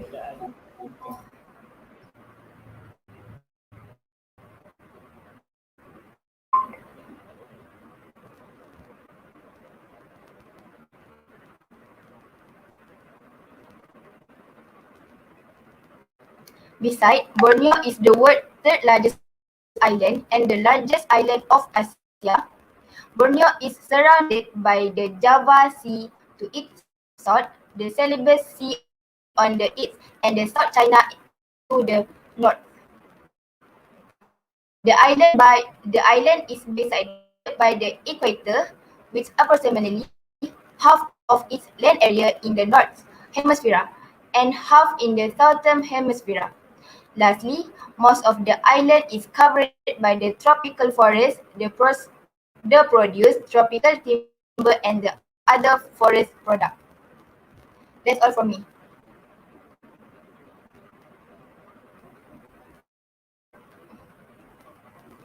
Lepas tolong.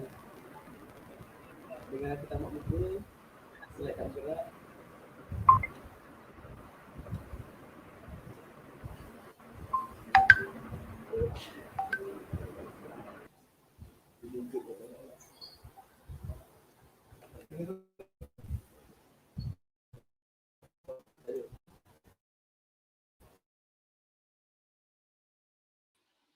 Who next presenter? Siapa seterusnya? Saya Miran. Okay. Bismillahirrahmanirrahim. Assalamualaikum warahmatullahi wabarakatuh. My name is Muhammad Ahni bin Hassan. Today I want to present about culture Iban. Okay, the Iban or the Sea Dayak a branch of Dayak people on the island of Borneo in Southeast Asia. It is believed that the Iban was originally used by the Kayans, who they refer to as Sea Dayak in the Upper Ranjang River region when they initially come into with them as the heathen, which means the wanderer from western Borneo region in the present day Indonesia. They traditionally live in the long house called the Rumah Panjang or Betan in West Kalimantan because the jointed family rooms are built by joining the three trunks from the base to the top to the left and right of the middle hitman's room, which symbolize a tree with a branch on the left and right side. Okay, next the slide festival. Festival Iban gaya pula. The festival Iban Gawai Dayak is annual festival celebrated in Kalimantan, Indonesia on 1 and 2 June.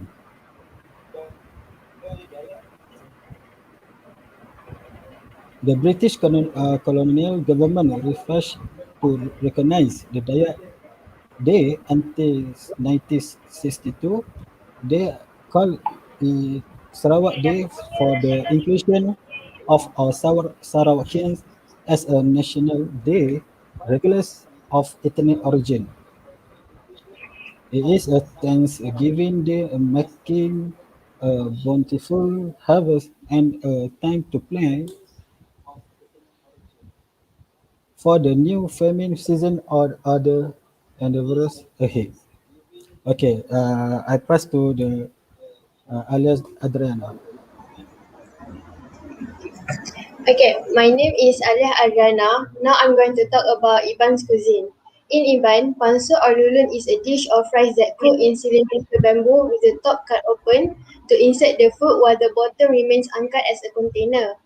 The bamboo also imparts the famous and addictive bamboo aroma is the main role to make the rice taste delicious.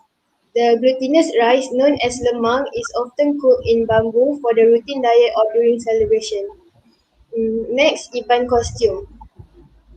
Ngepan is one of the traditional Iban costume. It is used during festivals such as Hari Gawai. Ngepan name is come from a girl named Kumang. Kumang was not only famous for her beauty, but also famous because of her good skill of weaving and produced a dress that became a reference as a traditional dress. Preservation of this traditional dress is very important so that future generation can know the culture of Iban traditional dress. For the next topic, I will pass to the next presenter.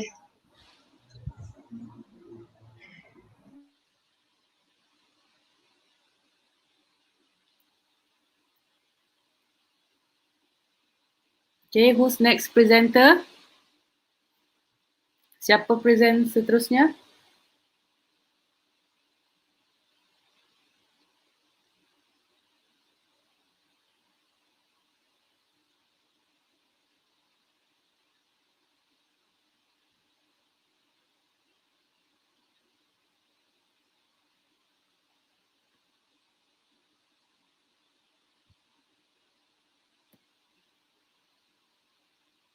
Okay, siapa present? May I know? Imran. Imran, okay. Imran Miss.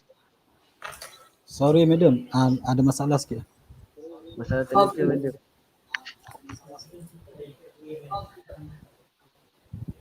Okay, next slide. I want to talk about a marriage of Iban. Married in the Iban community quite unique because there are some rules before a couple is eligible to become husband and wife. In the Iban community, groom need to age 22 years. This is because it's the age the men are prepared to get married. For the girl, there is no specific age test. A perfect marriage for Iban community is compliance with the requirement for customary marriage. Parties in violation of any customary marriage and required to pay a fine to avoid a married couple calamity. Finding pairs depending on the student at home. If the family is large, their children will be slower getting married. Instead, when family at home is small, their children will as soon as possible getting married with the hope of family-in-law can help family to do settlement. There are several specific stages in the Iban marriage, which are marriage, propose, engage, wedding, and after wedding. So I pass to Aida. Next question. Yes, sir.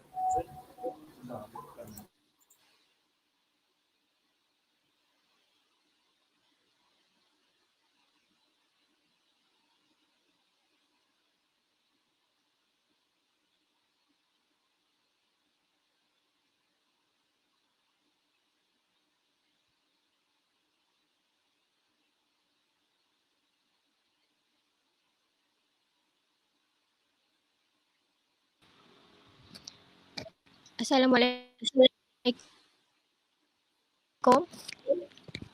Dengar tak? Waalaikumsalam. Yep, dengar. Okay. Okay, I will continue our presentation. Okay, my name is Nur Laila Aida binti Osman. Okay.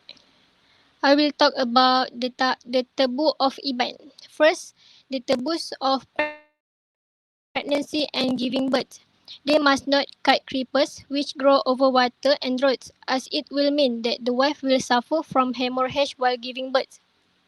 Second, they must not plant banana tree because to do so, they will have a child with a big head. Not allowed to dye anything with the leaf of a tarum tree, which is indigo plant, as this can result in their child having a very dark skin complexion.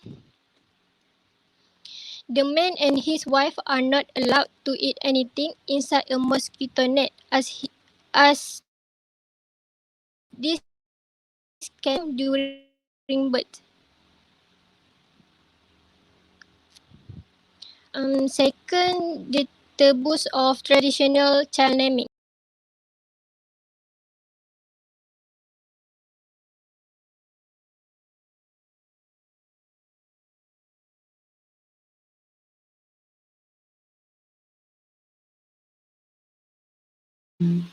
Di manakah Laila Aida? Alright.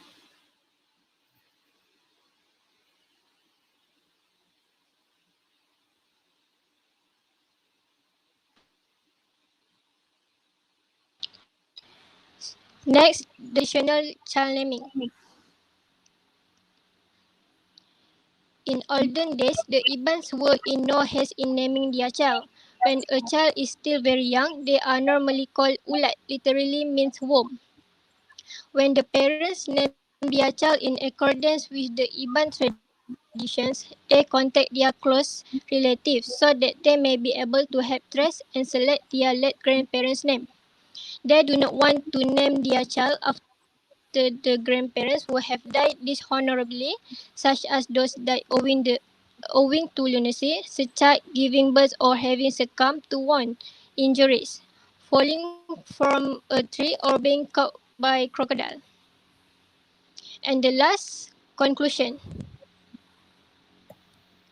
Every race have different and it also have uniqueness culture. In terms of dance, Iban have ngajat. They also have unique called ngepan and sirat. The conclusion is we have to appreciate every culture. The people of Malaysia is that Malays, Chinese, Indian, Kadasan, Dusun, Bajau, Dayak, Iban and many more are the essence of the nation who contribute to its rich culture. Although at times not everyone gets along, the majority of Malaysians do in fact embrace diversity. That's all our presentation. Okay, Thank you. thank you very much presenting from Iban.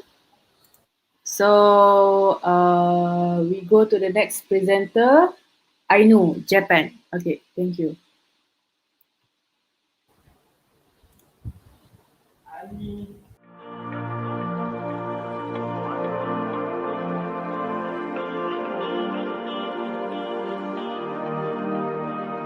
لأجاريهم قلدت ظاهر ما فيهم فبدوت شخصا آخر كي أتفاخر وظننت أنا أني بذلك حزت غنى فوجدت أني خاسر فتلك مظاهر لا لا لا نحتاج المال كي نزداد جمالا جوهرنا هنا في القلب كلا لا لا لا نرضي الناس بما لا نرضاه لنا حالا ذاك جمالنا يسمو يتعالى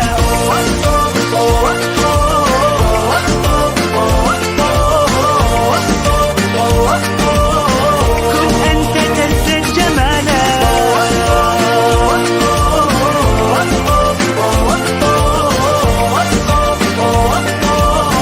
كن أنت تزداد جمالا لا لا لا لا لا لا لا لا لا لا لا لا لا أتقبلهم الناس لست أقلدهم إلا بما يرضيني كي أرضيني سأكون أنا مثلي تماما هذا أنا فقناعتي تكفيني ذاك يقيني لا لا لا نحتاج المال كي نزداد جمالا جوهرنا هنا في القلب كلا لا لا لا نرضي الناس بما لا نرضاه لنا حالا ذاك جمالنا يسمو يتعالى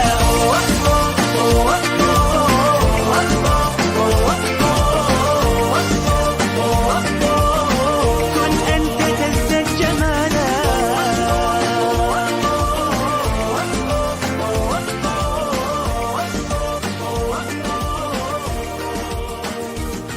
سأكون أنا من أرضانا لن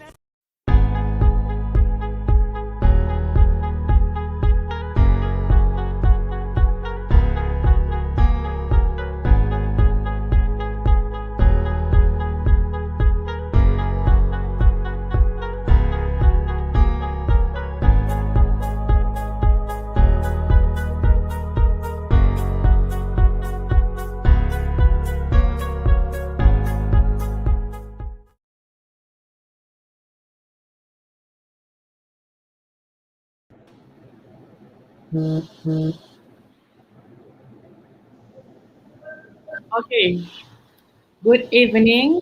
Welcome to the presentation. Welcome to the stage. Alright, so you are from Ainu, Japan, right? Betul. Yes. Okay. Boleh presentkan slides. Madam dengar saya? Dengar? Tengah live. Okay. Siapa present slide? Najla, madam. Najla. Alright.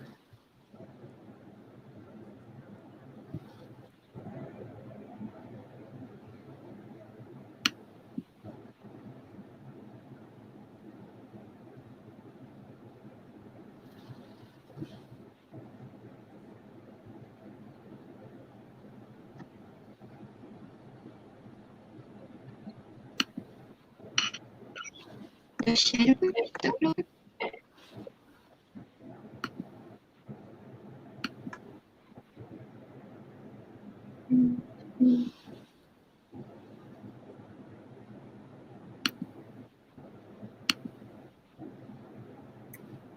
Okay.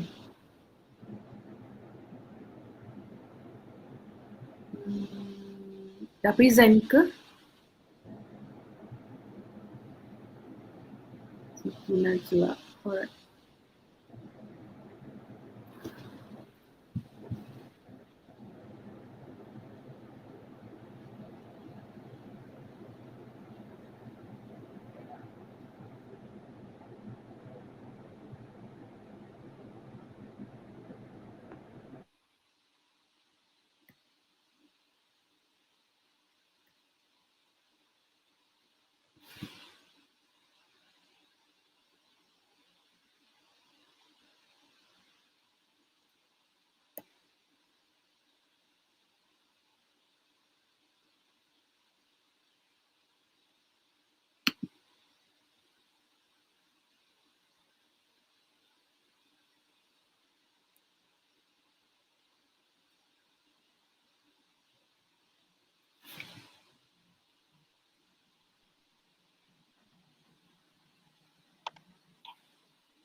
Dah ada.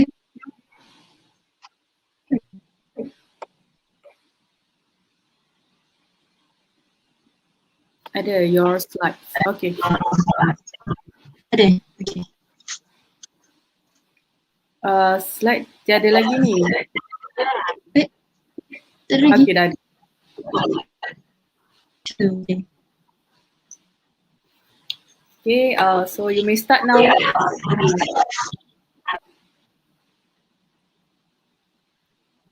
Assalamualaikum, madam and everyone. Today our group will present about Ainu Japan. Next slide.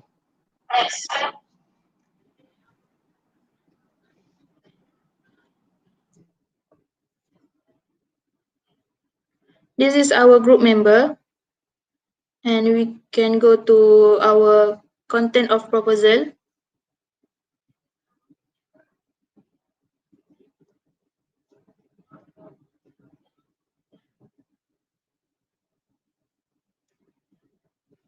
This is our content of proposal, and the first one was history. I'll pass to Nana.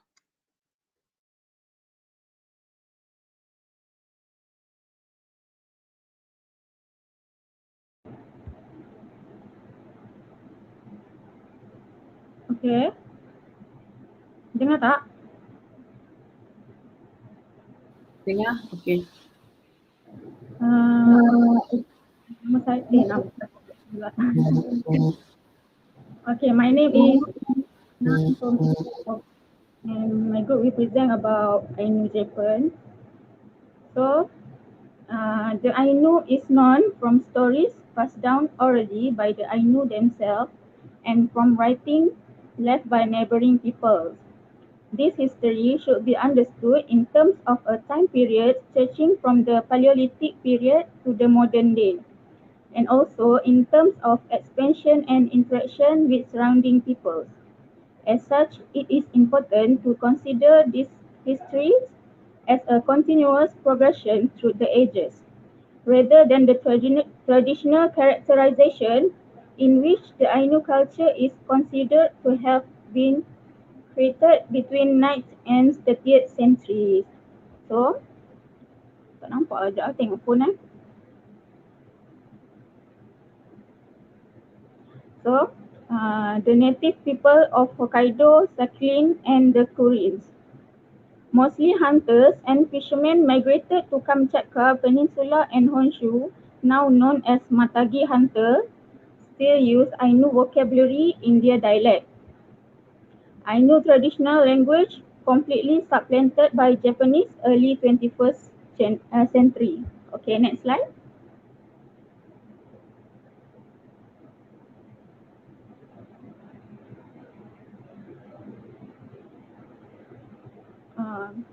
Ainu once lived on all four major Japanese islands. Bark fabric was part of their traditional culture. Primarily a hunting and gathering people, but some of them practiced shifting agriculture using fields for a few seasons. Ainu traditional religion was animism. In the first millennium, Japanese started invading Ainu country. They lost most of their ancestral territories for ages. Then they are relocated to Japanese archipelagos, northernmost regions. They are considered as a fundamentally captive market and a bulwark against Russian assaults from north. In the 18th century, there were 80,000 Ainu, but in 1868, there were about 50,000 Ainu in Hokkaido, 2,000 in Sakhalin, and around 100 in the Kurils Islands. The beginning of the Meiji Restoration in 1868 proved a turning point for Ainu culture. The government implemented number of social, political, and economic changes to modernize Japan in Western way. Japanese discourse toward the Ainu, which has been disparaging, became even more so. Ainu were increasingly isolated on their own island. Next slide.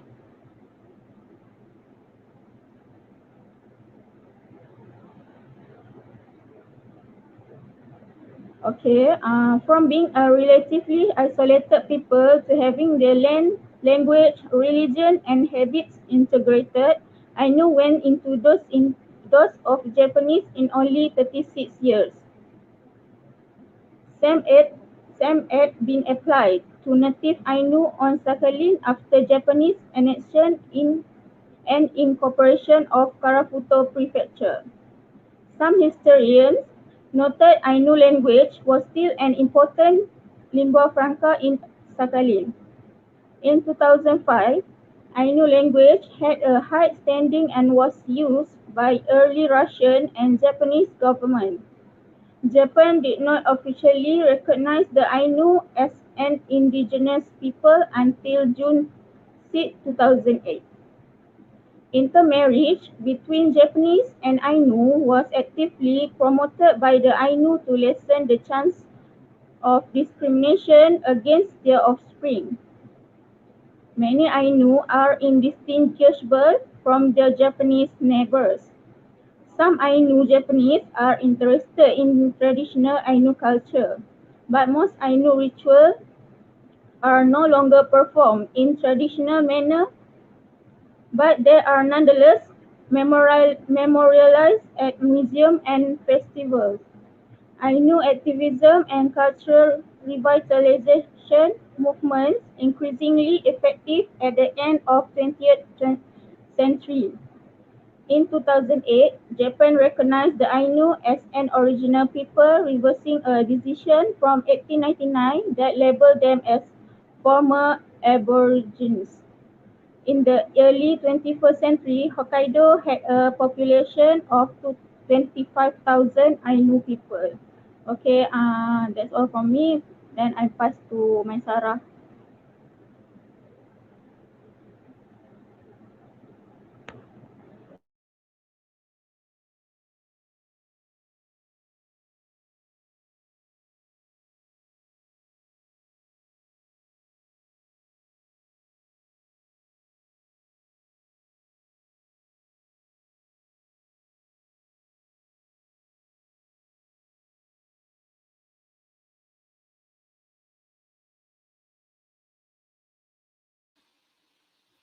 Okay, Maisara, silakan.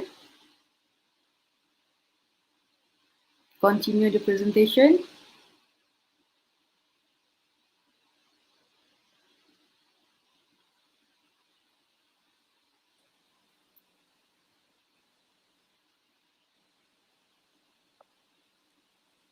Hello, I'm Balkis Maisara. I'm from August. I will continue the presentation, map and location. Next slide.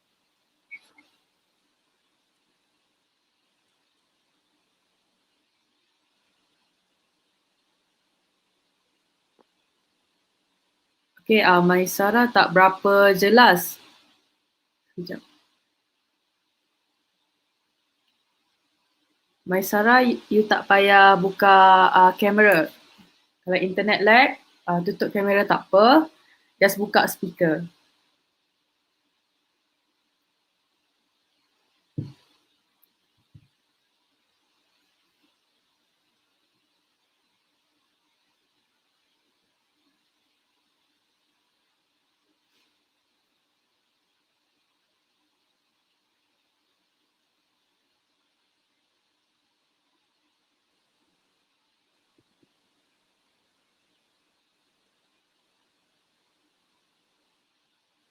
Okay, Maisara, kalau lag, tutup kamera, buka speaker sahaja.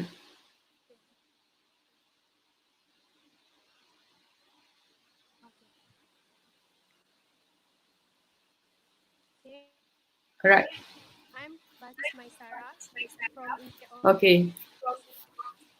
I will continue the presentation, the map and location of Ainu tribes.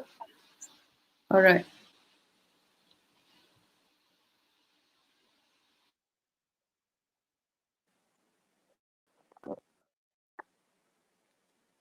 Next slide.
Madam, saya volunteer dia.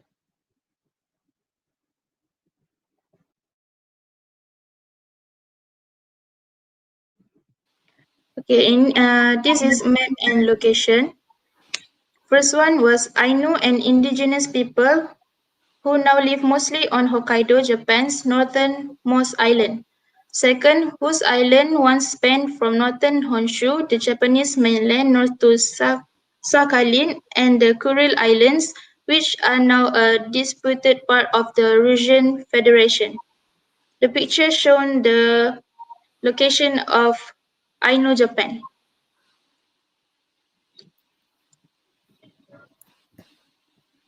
Next, I'll pass to Shafira. Assalamualaikum and hi. My name is Nur Shafian Humarasul. So my point is culture. Ainu culture. The Ainu are indigenous people from the northern region of Japanese archipelago, particularly Hokkaido. The Ainu culture is distinctive with a language that is unrelated to Japanese, a spirituality that holds the spirits well in every part of the natural world. Increasing number of people have been trying to revive traditional dance based on old record and to create new type of Ainu music. Language. The Ainu language is from Hokkaido, Sakhalin, and the Kuril Islands. It is distinct from Japanese, and although some aspects of words are similar, there are numerous grammatical differences. Formerly a purely verbal language, it is now transcribed using the Latin alphabet or katakana, a Japanese writing system. The use of the Ainu language declined rapidly due to the policies to promote the modernization of Japan, starting during the Meiji era, and was listed as the endangered language by UNESCO in 2019. Universe. Among the various creatures and phenomena that exist around humans, those that play particularly important roles and have strong influence are called kamui. The Ainu believe that kamui are everywhere and are always watching over humans. Okay. Yomante is a ceremony where hospitality is extended to the ramat of kamui before they are sent back to the world from which they came. In the past, the Ainu made clothing from a variety of materials found in surrounding area, such as animal fur, fish skin, bird feather, and fiber from grass and trees. Goods such as silk and cotton obtained through trading were also used.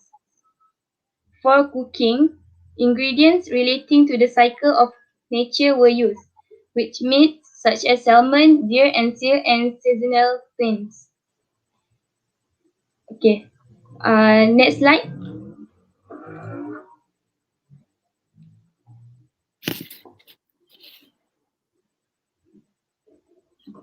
Next slide.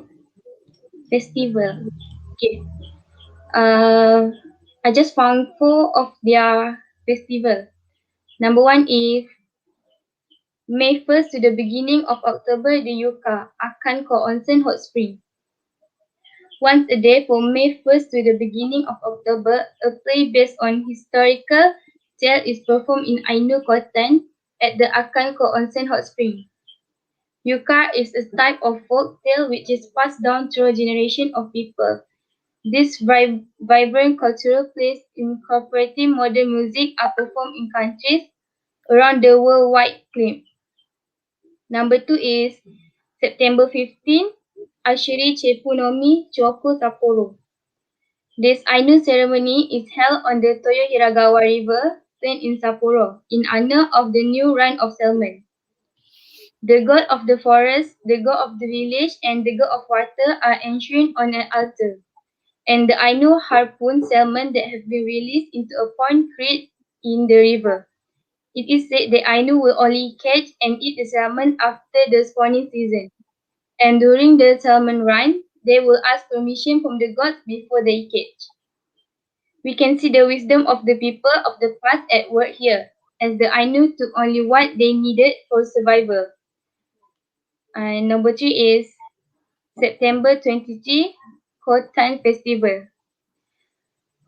This festival is a solemn prayer for nature is offered the holy Kamui Kotan, which means homeland of the gods in Ainu. Strange rocks line in the shore of the Ishikarigawa River, where there is a mysterious atmosphere that lingers in the air. The river suddenly narrows around this area, and many boats have been swallowed by the torrent in the past. So prayer for the safety of people are also offered at the festival. And the last one is Lomante. Lomante was originally a ceremony conducted to send the spirit of bear to the gods. The atmosphere of the original ceremony is brought forward to the modern age with music and dancing. Around 8 o'clock at night, a parade of people singing and carrying torch march along the main street of Lake Akan Ko Onsen Hot Spring from the sightseeing board pier to Ainu Kotan. After the parade, an open air play is performed at Ainu Kotan. Everyone is welcome to participate in the torch parade. That's all for me. I give it to the next presenter. Thank you, madam.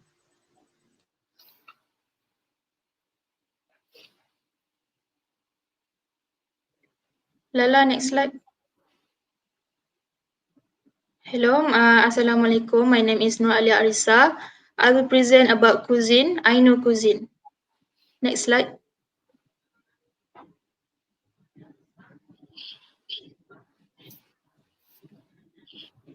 Cuisine. How do I know tribe people get their food?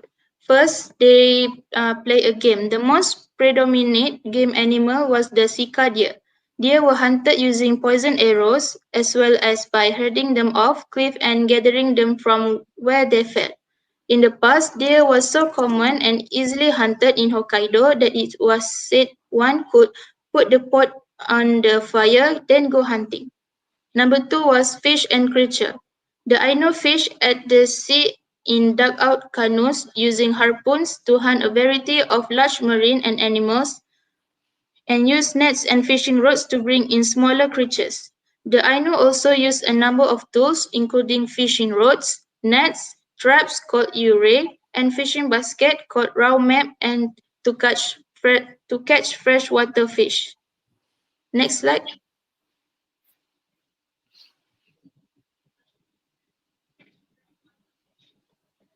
Number three was gathered plants. While men were responsible for hunting and fishing, women were responsible for gathering edible plants beginning in early spring. Tools used during gathering trips into the mountains included number one was saranip, that is a bag woven from the fibers of the Japanese lime tree. Number two was menoko makiri, a small woman's knife. Itani, a type of digging stick. And number three was shitab, a small pig made from deer horn. Number four. Number four was crops. Crop is like a trick, berdagang. Farming was already taking place in Hokkaido during the Jomon period, prior to the Satsumon period in which the Ainu culture first emerged. Agriculture began to decline in the 12th century up until the Ainu period. This is thought to be caused by the increase in demand for dried fish and furs for trade with Honshu, leading to increased importance in hunting and fishing, rather than colder weather. Cultivated crops changed over the years as new crops were introduced such as potatoes, kabocha, and beans. Next.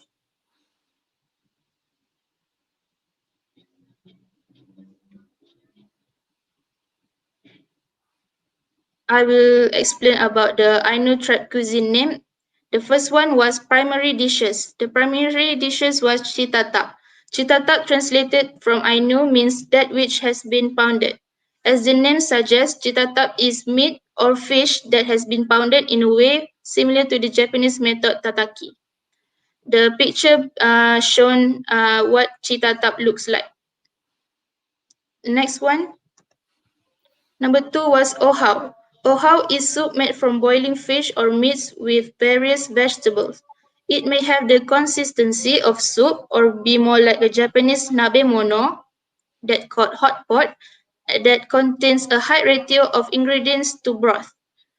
There are no specific requirements of ingredients to use for ohau, but was generally made as described below. Number one was chep ohau, that is fish soup. Sorry. Number two was kamoy ohau, that is bear soup. Number three was kam ohau, meat soup. Number four was kina ohau, vegetable soup. The picture shown the ohau what looks like. Number three was ratascape. Translated literally, ratascape means mixed food. White vegetables and beans are stewed until soft and the liquid has evaporated. Ratascape was made as an everyday food as well as for offerings at ceremonies, as it was considered as sacred food. There are unlimited varieties using different ingredients. Below are a few examples, that is sikir pekina, pukusa, chihue, kabocha, chipor, and nisu. The last one was situ. Situ was a type of dumplings. Situ were considered a luxury due to the time and effort necessary to produce the flour by grinding the grains with mortar and pestles. It was therefore not a usual everyday food, but One made as offerings for sacred days such as the Bear Festival, called Iomante, and Ancestors Festival, called Ikaru. The ingredients were proso millet, called mangkul, foxtail millet, called munshiro, and rice, called siamang. The picture shown what sito looks like. It's like a dumpling, and they put some ketchup on them.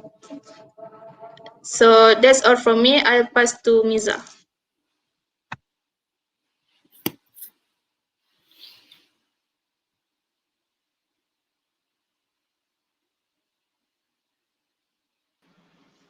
Assalamualaikum.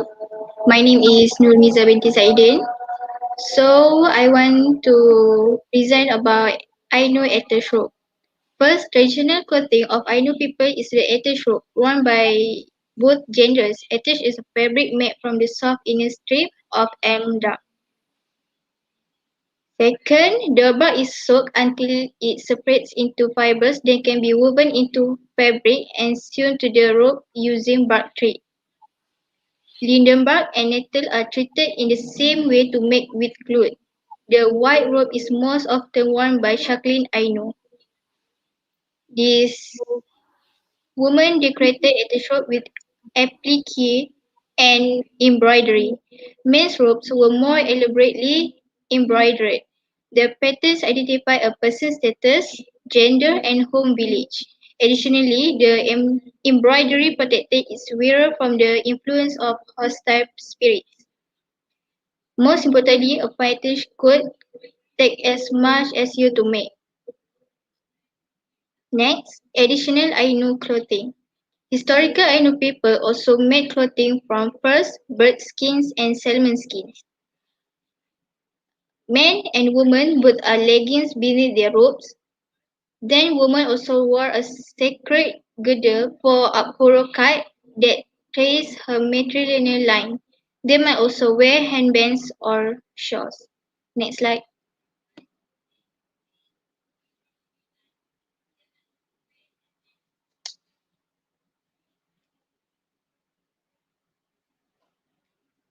Changing styles and Japanese in Hokkaido. As the Ainu became more reliant on Japanese goods, the attach was gradually replaced by more convenient cotton. Chikakape clothing featured more elaborate applique and embroidery. It came in solid colors, usually blue, or in the same pattern seen in Japanese kimonos. For Ainu men, the outfit was completed by a ceremonial sword and a sacred crown woven from wild grapevines. Modern Ainu clothing and fashion. At first, Ainu people were generally forbidden from wearing Japanese clothing to keep their cultures separate. Eventually, however, the laws were reversed, and many Ainu people transitioned to Japanese and Western style clothing, but they often still keep ceremonial outfits for formal occasions. Ainu women in particular are credited with saving the art Ainu sewing and embroidery. Next slide.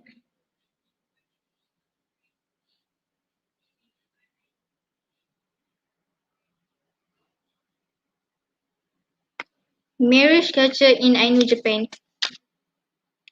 From the age of 12, women begin a long tattoo process, marking the lips, hands, and arms over a period of 3 years. When the process is complete, usually around the age of 15 or 16, she is eligible to marry.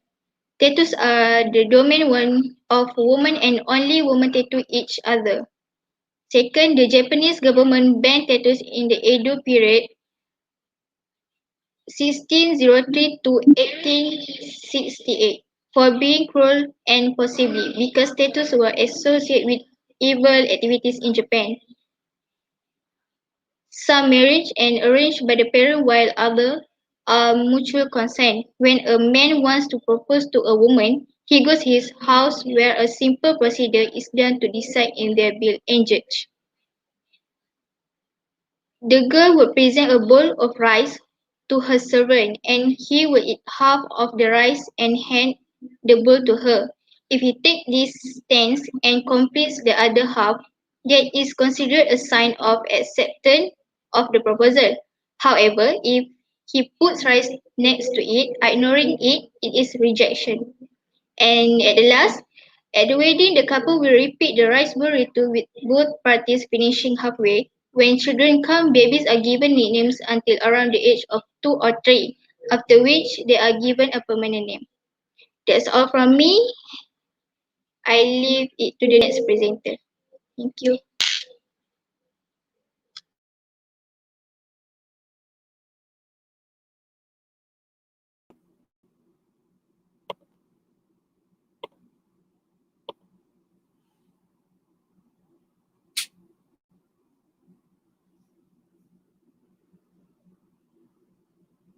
Hello? Dengar ke? Dengar ke? Hello? Okay, Tak dengar. dengar. Oh, dengar. Ya, Okay. dengar. Silakan. Okay. Okay, Assalamualaikum. And my name is Ella. Waalaikumsalam. And today I want to present about the tabus. Okay. From 1799 to 1809, the shogunate took direct control of southern Hokkaido. Ainu men were reported to machine subcontractor for 5 and 10 year term of service and were antis with reward of food and clothing if they agreed to drop their native language and culture and become Japan's. Ainu women were separated from their husband and forcibly married to Japan merchant and fishermen who were to who were told that a taboo forbade them from bringing their with to Hokkaido. Women were often tortured if they resisted rape by the new Japanese husband, frequently run away into the mountains. The policy of family separation and forcible assimilation combined with the impact of smallpox caused the Ainu population to drop significantly in the early 19th century. Uh, the smiley tattoo of the Ainu woman. The Ainu people are the indigenous people of Hokkaido, the northern island of Japan.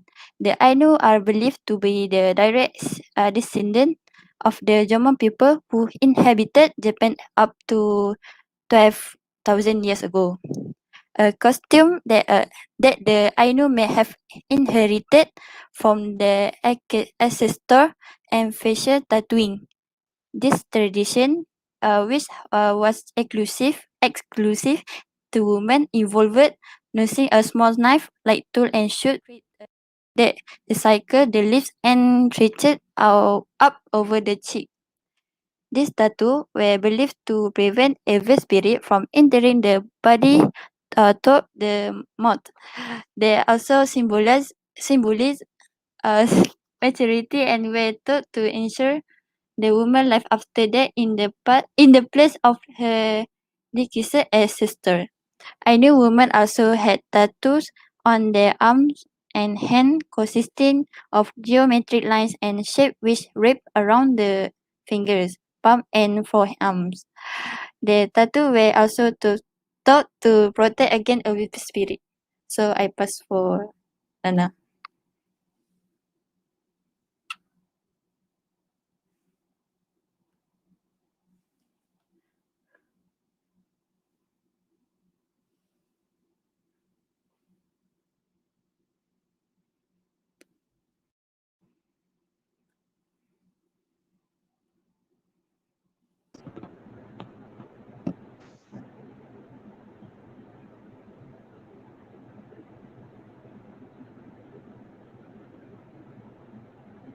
Memang lambat keluar ke?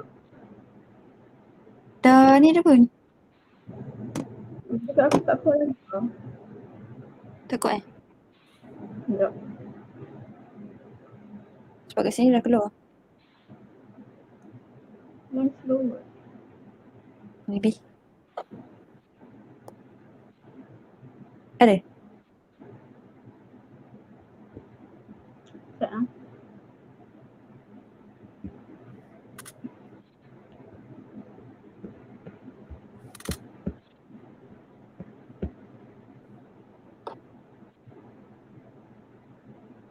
Sekejap.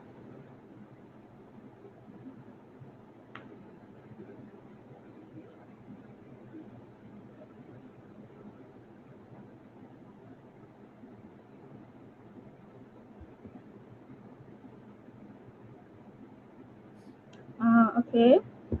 So for the conclusion, the year 2008 was historic for the Ainu, since the Japanese government, for the first time in history, recognized them as an indigenous people of Japan. Japan's Ainu people have undergone suppression of their culture and livelihood, and subsequent denial of their existence.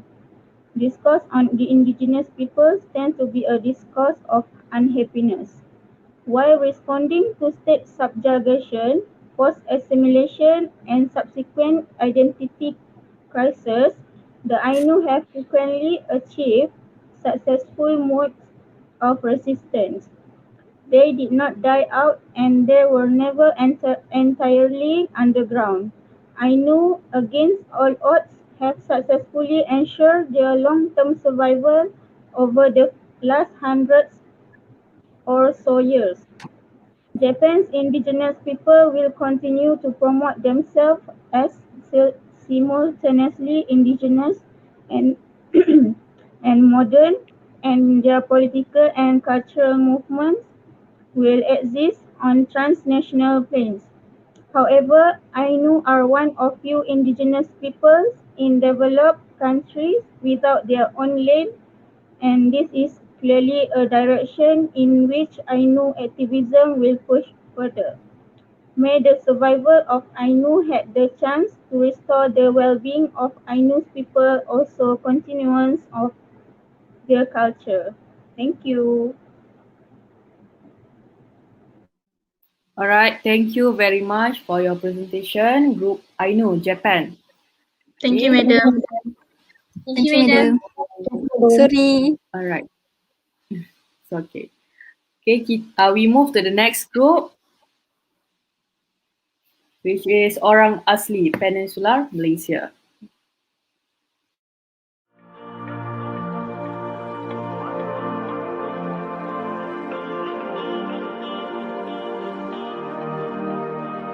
لأجاريهم قلدت ظاهر ما فيهم فبدوت شخصا آخر كي أتفاخر وظننت أنا أني بذلك حزت غنى فوجدت أني خاسر فتلك مظاهر لا لا لا نحتاج المال كي نزداد جمالا جوهرنا هنا في القلب تلالا لا لا نرضي الناس بما لا نرضاه لنا حالا ذاك جمالنا يسمو يتعالى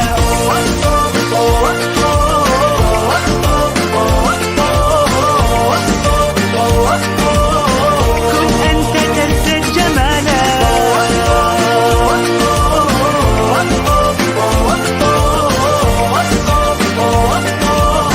كن أنت تزداد جمالا لا لا لا لا لا لا لا لا لا لا لا لا لا لا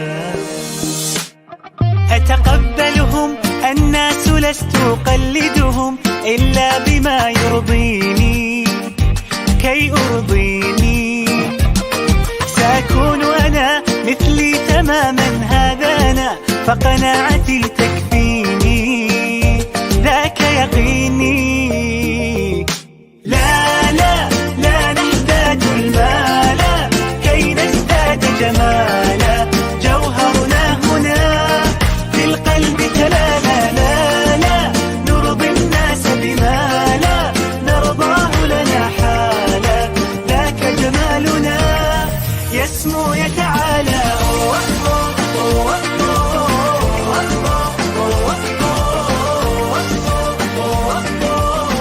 كن أنت تزداد جمالا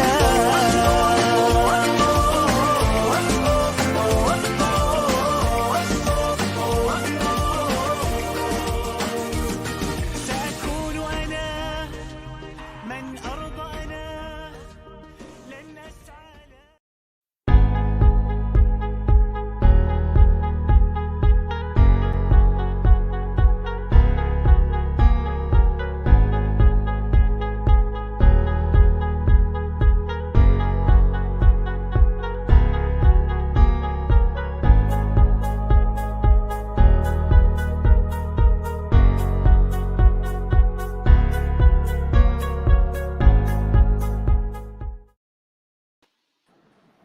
Hello, welcome, good afternoon. Okay.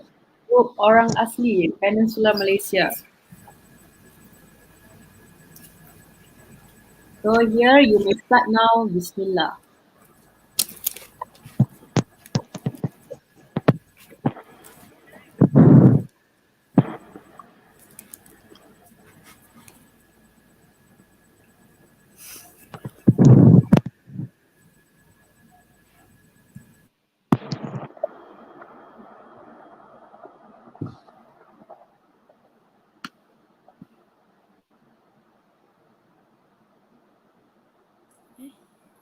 Siapa yang present slide? Who present your slide? Alia.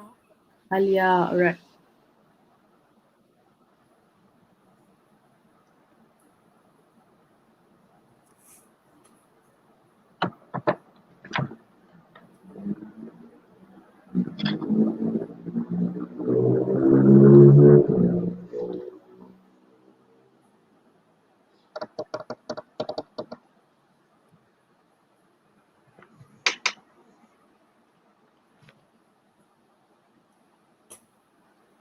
Bismillahirrahmanirrahim. Assalamualaikum and hi everyone. My name is Nur Amirah bintu Hassan. I'm from group 6. So today I would like to present about the Orang Asli Peninsula Malaysia. Alia, next slide. This is content.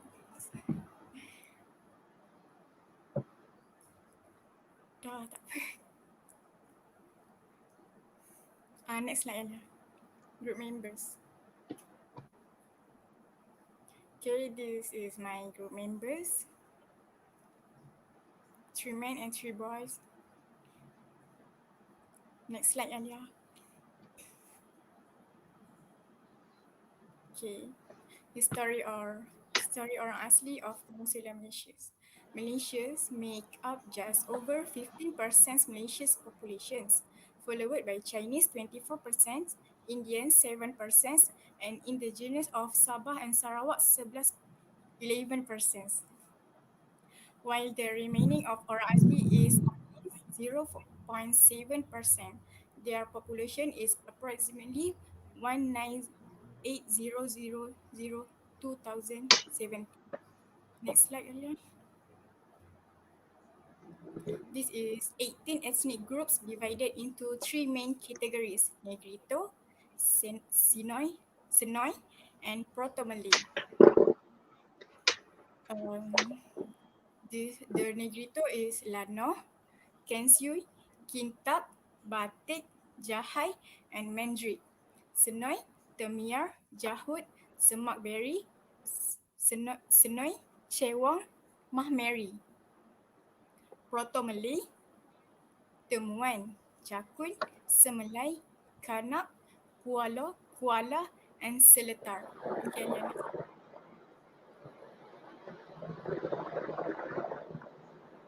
As of 2020, the Negrito ethnic group numbers approximately 4,800. The Negritos mostly live in Perak, 2,413 people, which made up 27.6%, and Pahang, 925 people, which made up 18.5%. The remaining 5.7% of Negritos/Semang are distributed throughout Malaysia, are regarded as the earliest inhabitants of the Malay Peninsula. They show physical affinities to Austronesians and mostly descend from the people of the Hobbinian cultural period, with many of their burials found dating back 10,000 years ago. As the name implies, Negrito in Spanish means little Negros. They are people of short stature, 1.5 meter or less. Dark skin color varies from dark copper to black, with curly hair, white nose, round eyes, and low cheekbones.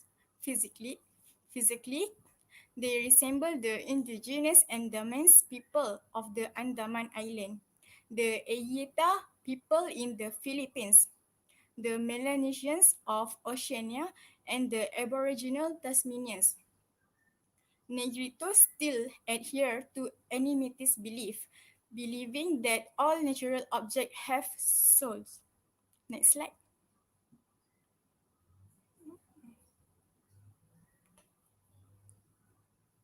Senoi is the largest subdivision of the Orang Asli, accounting for about 55% of their population. They live mainly in the central and northern parts of the Malay Peninsula, where the villagers are scattered in the states of Perak, Kelantan, and Pahang, mainly on the slopes of the Titiwangsa Mountains, which run from north to south in the middle of the peninsula. Physically, the Seniors differ from the Negritos in terms of being taller in height, much lighter skin color, wavy hair, and they also have similar physical characteristics to the Mongolites. They are believed to be the result of mixing Negritos with migrants from Indochina, Myanmar, Thailand, Laos, Vietnam, and Cambodia. In the daily life of the Sinai people, the norms of customary laws are observed. Their belief system is based on the belief in the existence of a higher supernatural force responsible for the creation of the world and all the inhabits. The traditional economy of the Senai people was based on jungle resources, where they would engage in hunting, fishing, foraging, and logging. Next slide. Proto-Malays are or Aboriginal Malays is the second largest group of Orang Asli. They're making up about 43%. The term Proto-Malay, which translates to Melayu Asli, Aboriginal Malay, or Melayu Purba, Ancient Malay, or Melayu Tua, Old Malay, refers to Austronesian speakers, possibly from mainland Asia. The Proto-Malays are the ancestor of the Malays in the modern Malaysia and Indonesia. The Proto-Malay are believed to be seafarers knowledgeable in oceanography and possessing advanced fishing as well basic agriculture skills.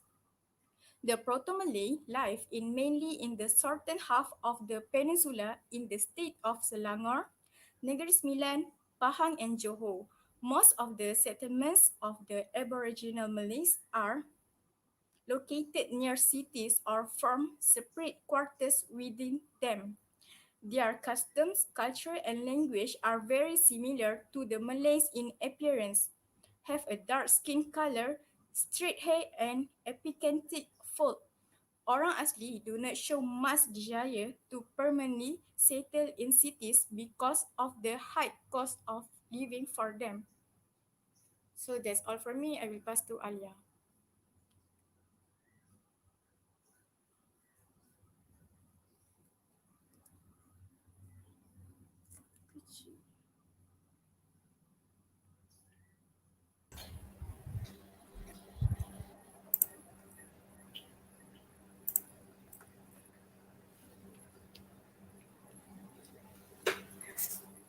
Okay, Assalamualaikum.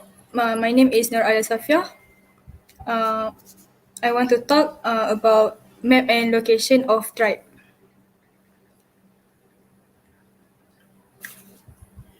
Number one, the orang asli are regarded as the original people of Peninsula Malaysia.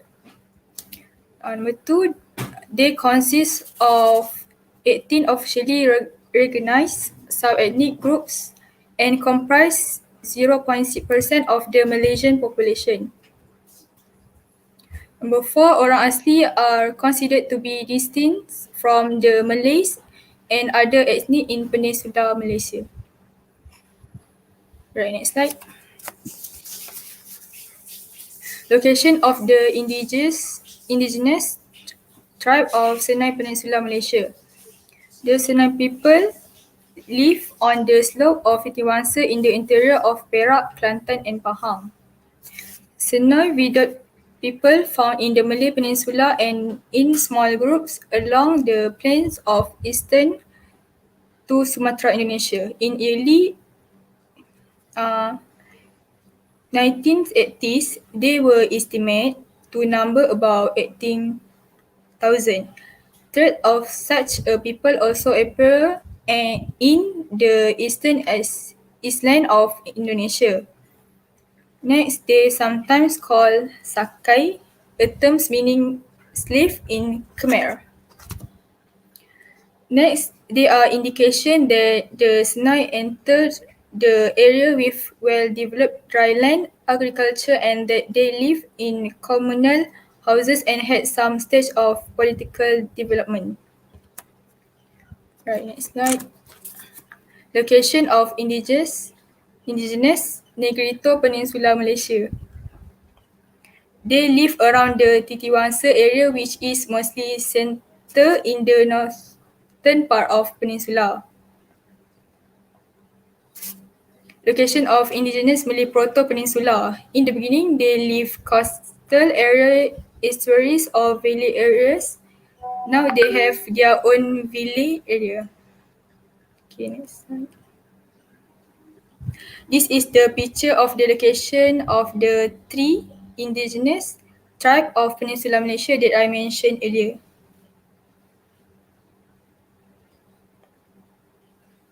That's all from me. I will pass the slide to the next presenter.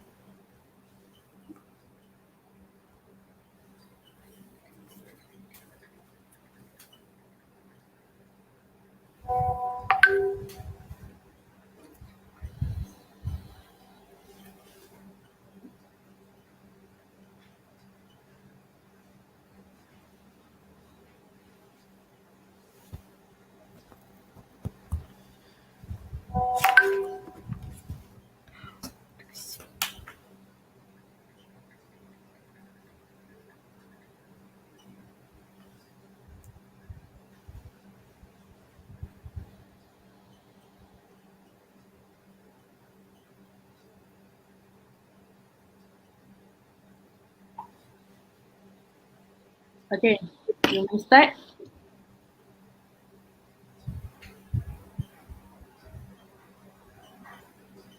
Ni Izul ni tapi Izul ke yang present? Izul. Okay, Izul, silakan.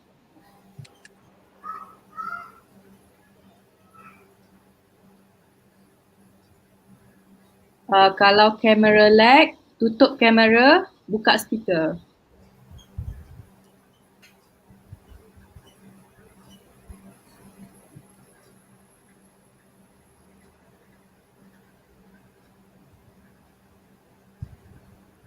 Dark skin, curly hair, white nose, dark skin. Izul, you tutup kamera, buka speaker, and then tutup YouTube. Text YouTube.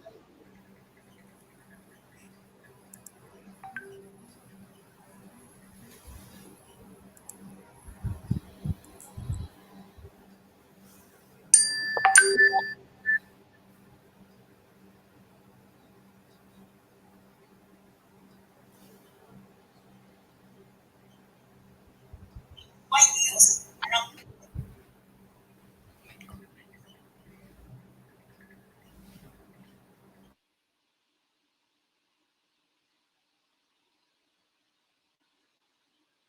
Madam rasa we have to move to the next presenter. Tak apa, KIV dulu. Okay, next presenter.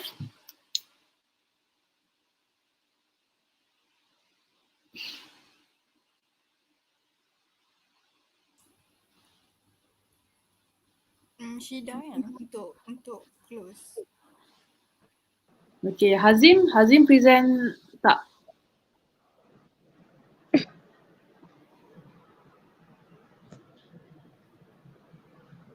Next slide. Alia, next slide.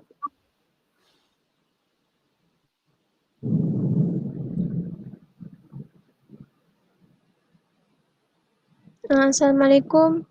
I'm Jamshira binti Turadin, and today I will explain about clothes or costume of orang asli tribes. Next slide.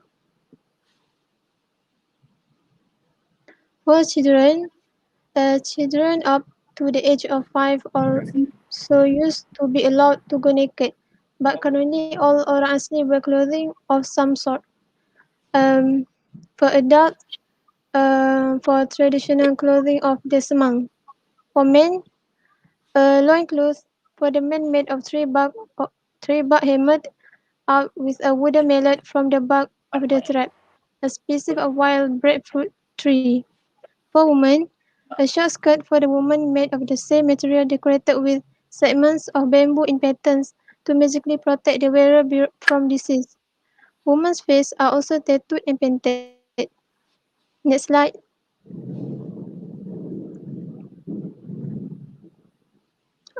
For traditional clothing of the Senoi, for men and women, people that interact with Malays in modern Senoi wear clothing that is typical of the bulk of Malaysians. For men and women, still wear loincloths around their waist in the form of a tight band of best fiber in some isolated places. The upper body is rarely covered. For women also, may conceal their breasts with a small frontal stripe. Tattoos and body painting are common.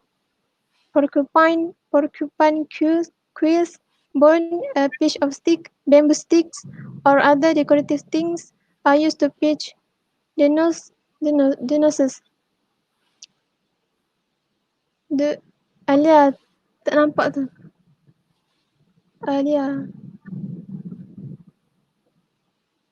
height tu.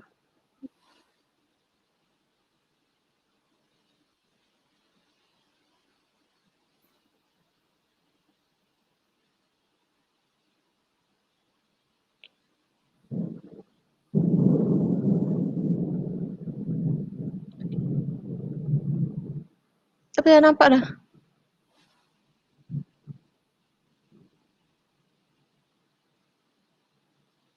Tattoos.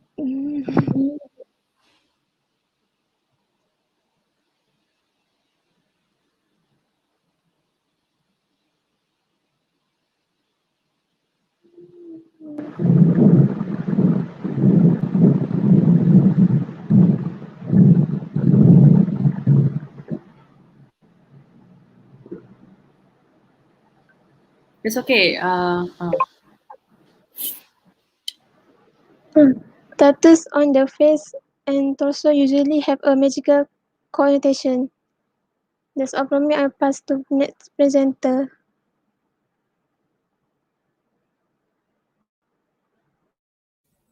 Okay. Next slide.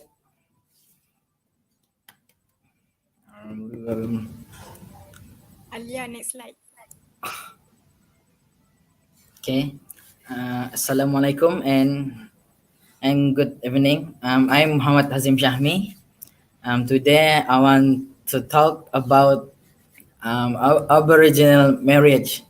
As we know, the orang asli in Peninsula Malaysia divide into three main categories, which is Negrito, Senoi, and Proto Malay. Every ethnic has their own ways to getting married.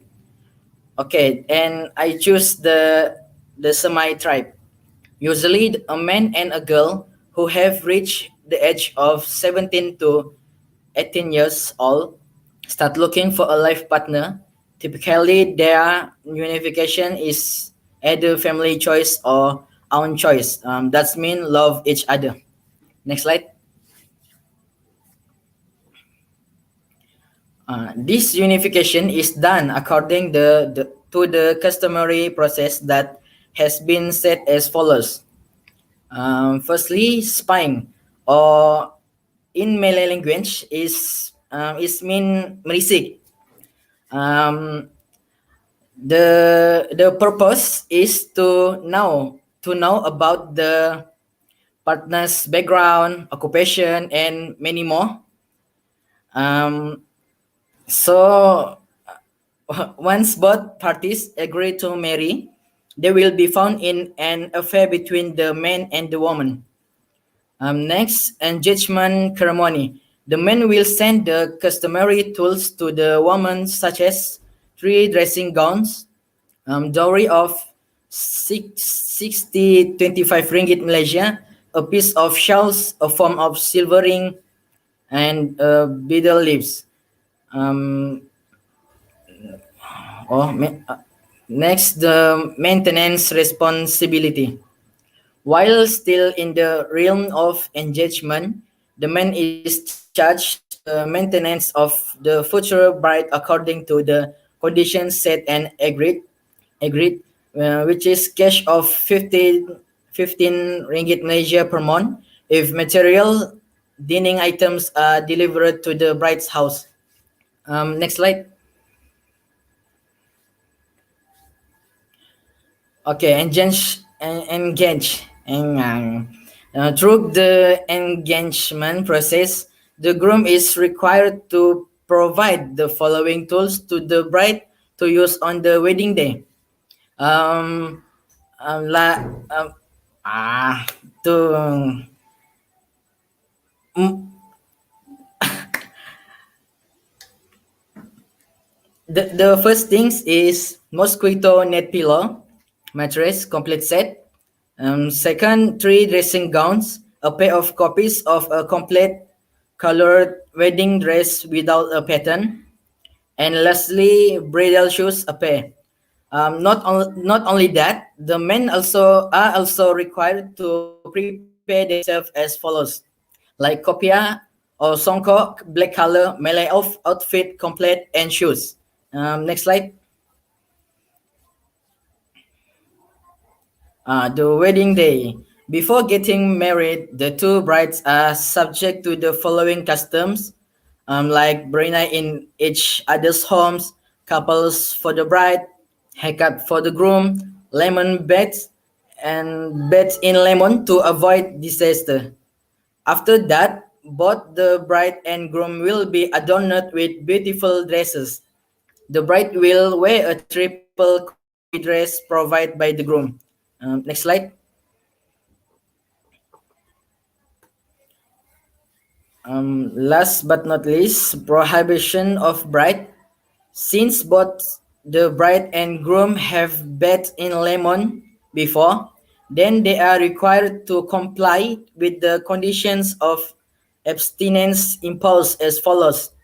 Within 3 or 7 days is not allowed to leave the village area for fear of being disturbed by ghosts and demons. Next slide. Okay, taboos in the orang asli. Just like marriage, every ethnic has a different taboos. Like for example, taboos at birth. Negritos, Batik people. During pregnancy, there is no taboo. After giving birth, they abstain from eating meat, salt, pepper, milk, sugar, nuts, cassava, and green vegetables. And last, prohibit period in the finite some a month, 40 days, and 2 months. For smoke people, abstinence during pregnancy, it is forbidden to mock people's disabilities and sit behind people while cooking. Otherwise, it is difficult to give birth. B. Prohibit from stepping on food, fear of children in the womb defect. And last, the Wong people. It is forbidden to visit the dead because the child that is born will be affected. Mothers should not eat labi-labi and tortoise because it will be difficult to give birth. After childbirth, should not eat turmeric or meat, afraid of jaundice child. Next slide.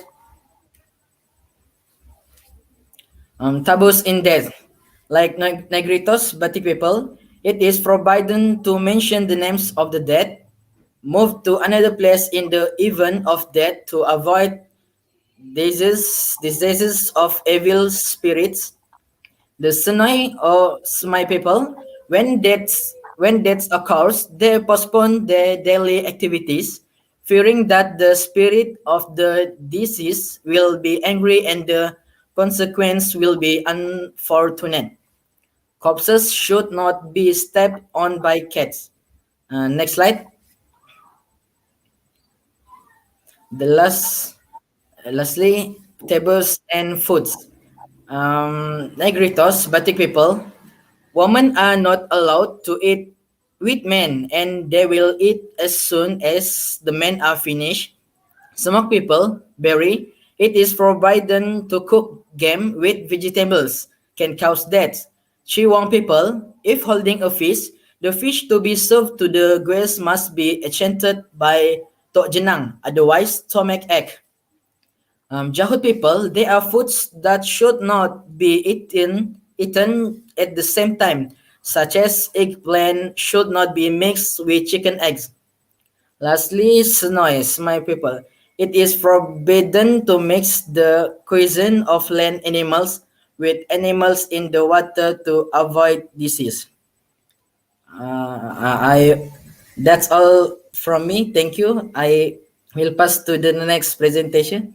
Are you all is understand what I'm saying or not?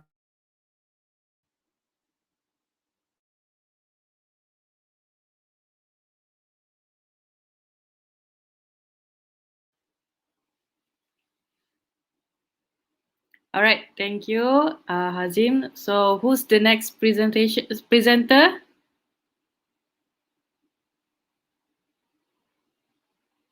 Izul.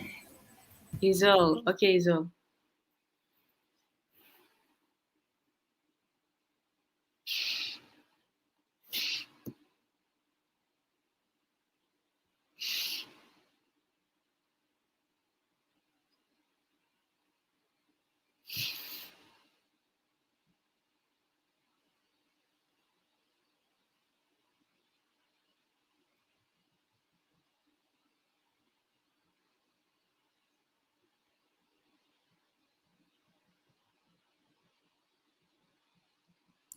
Izul ada tak?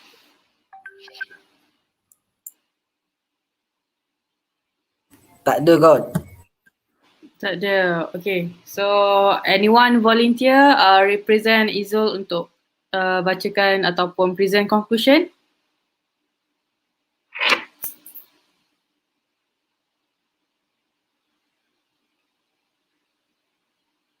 Maybe Alia? Okay. Conclusion.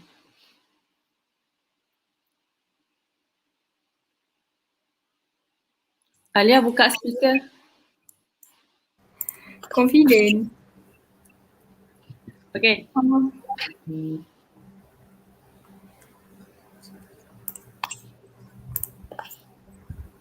Dah boleh buka kan? Sudah. Okay. Okay, the last one is conclusion. The Semakberi tribe can be found in the several states in the peninsula where the average life in the interior of the east coast states of Peninsular Malaysia, namely Terengganu and Kelantan and a small part in Pahang. The natural resources of the main game are important in various aspects of the life of the orang asli community, the various type of sustainability of their life. Through the word view, in addition to the preservation of the traditional knowledge of the orang asli community and their involvement and organisation environmental resources can be preserved. Thank you.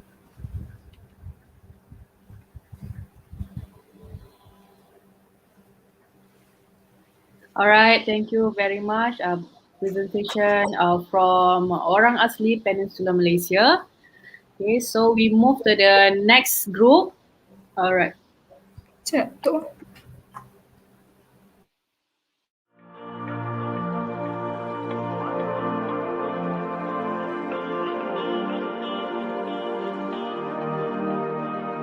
لأجاريهم قلدت ظاهر ما فيهم فبدوت شخصا آخر كي أتفاخر، وظننت أنا أني بذلك حزت غنى، فوجدت أني خاسر، فتلك مظاهر.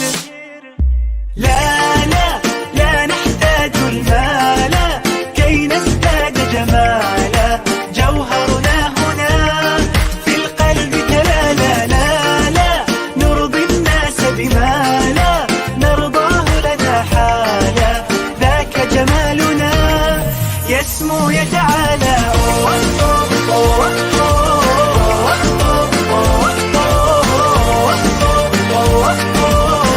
كن أنت تزداد جمالا.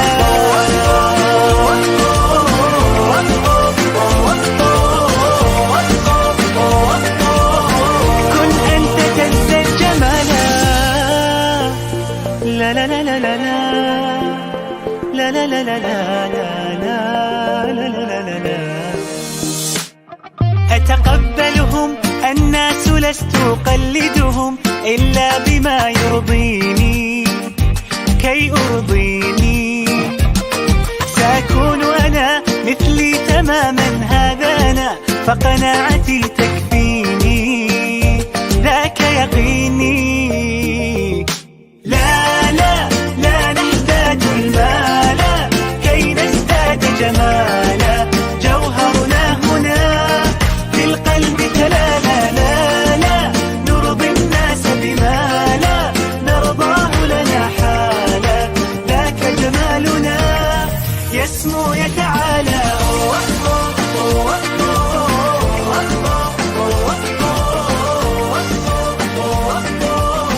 كن أنت تزداد جمالا.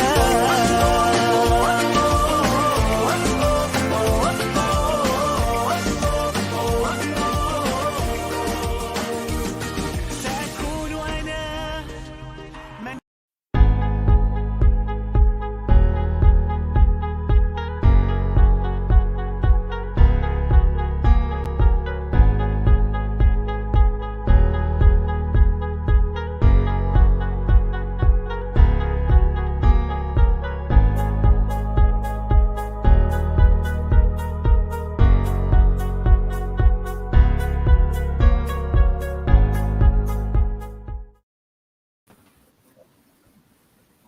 Okay, welcome to the stage. Hai Miss, Madam. Hi, Assalamualaikum. Waalaikumsalam. Okay, so you will present tracks from Philippines, right? Yes, Ayata culture. Okay, you may start now. Okay, siapa yang buka slide ni? Saya, adik-adik. Awal Dip. Kita kasi cepat Dip. Jangan lambat Dip. set kita jangan pecah. Keluar media. Astagfirullahaladzim. Saya lag tak? Lag tak? Lag tak boleh ni Tak boleh ya. Hello. Hello.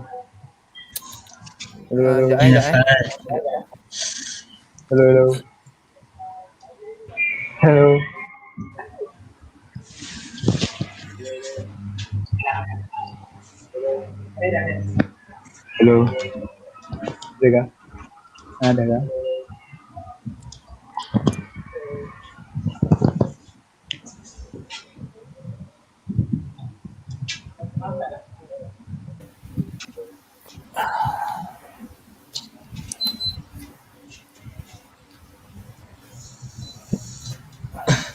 Kenapa Dip? Slide tak boleh buka Dip? Dah buka tapi tak keluar pula. Aku lag tak? Tak. Santai. Alah abang.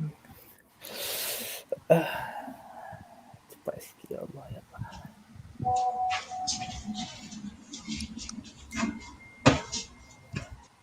Pandai Ali.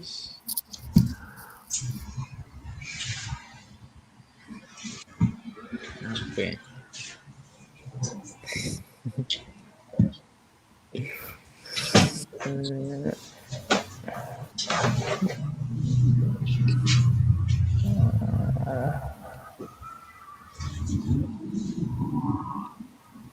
Kasih. Okay, you may start now. Okay. First slide tak? Okay, nampak. Nampak. Contek. Okay, Okay, aku starting dulu okay. Assalamualaikum, madam. My name is Muhammad Akil bin Syahrin from Intake August. So, good evening. Today, I and my friend want to present about Ayata culture in Philippines. So, I pass to my friend lah. Siapa Naufal. Naufal. Okay, Naufal. Let's go, Naufal.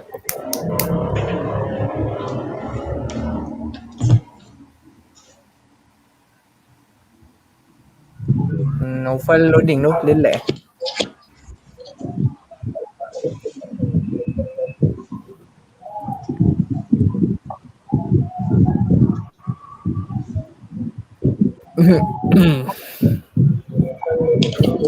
Hello.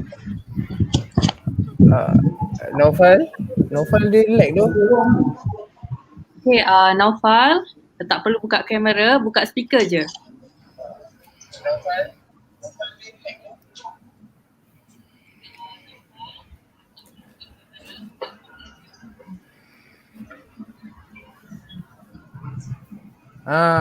Cantik, mantul. Boleh tak? Nampak? Nampak Fal. Okay Fal, boleh teruskan Fal.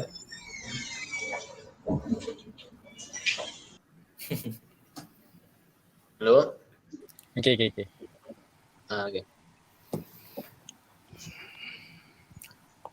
Okay, hello, my name is Muhammad Naufal Irfan bin Ahmad Sukri. Today I want to talk about ETA Philippines. This is introduction. The ETA, AITA, AIT, IST, EGRA, and Lumagai are collective designation for many Philippine indigenous peoples who inhabit in different sections of the Philippine island of Luzon. Number two, they are considered to be a part of the Negrito ethnic groups and share common physical characteristics of dark skin tones, short status, curly to afro texture hair, and a higher frequency of naturally lighter hair color, blendazing, relative to the general population. Number three, they are thought to be among the Philippine first settlers arriving before the Austronesian migration.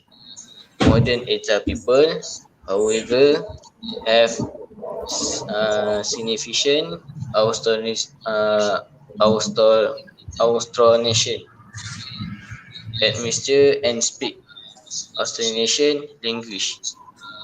Number four, historically, Eta population were nomadic hunter gatherers with each mobile group consisting of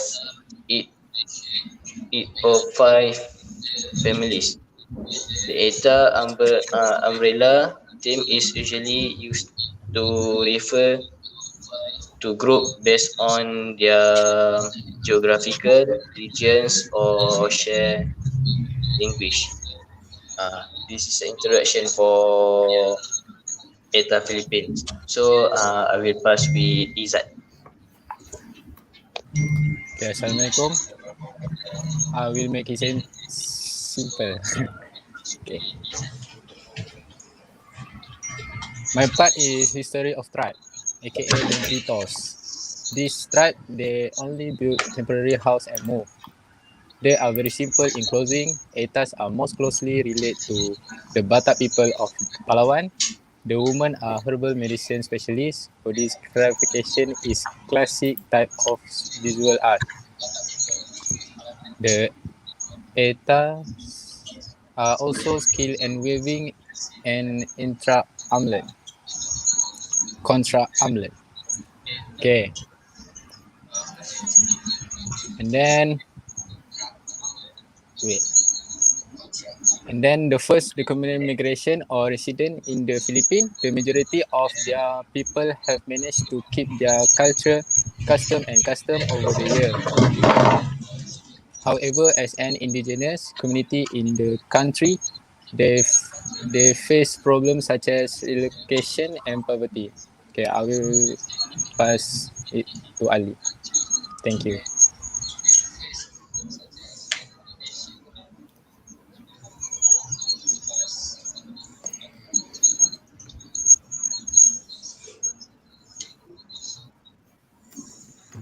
Ali,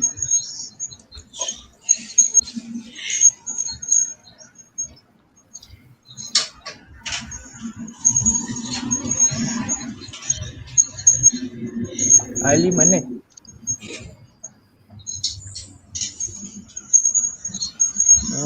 Kedai.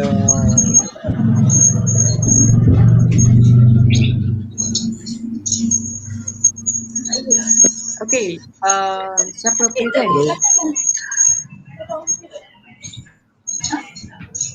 Hello. Hello. Dengar tak? Uh, who's presenter? Hello. Hello, Dengar tak? yes, who's Tak dengar. Hello.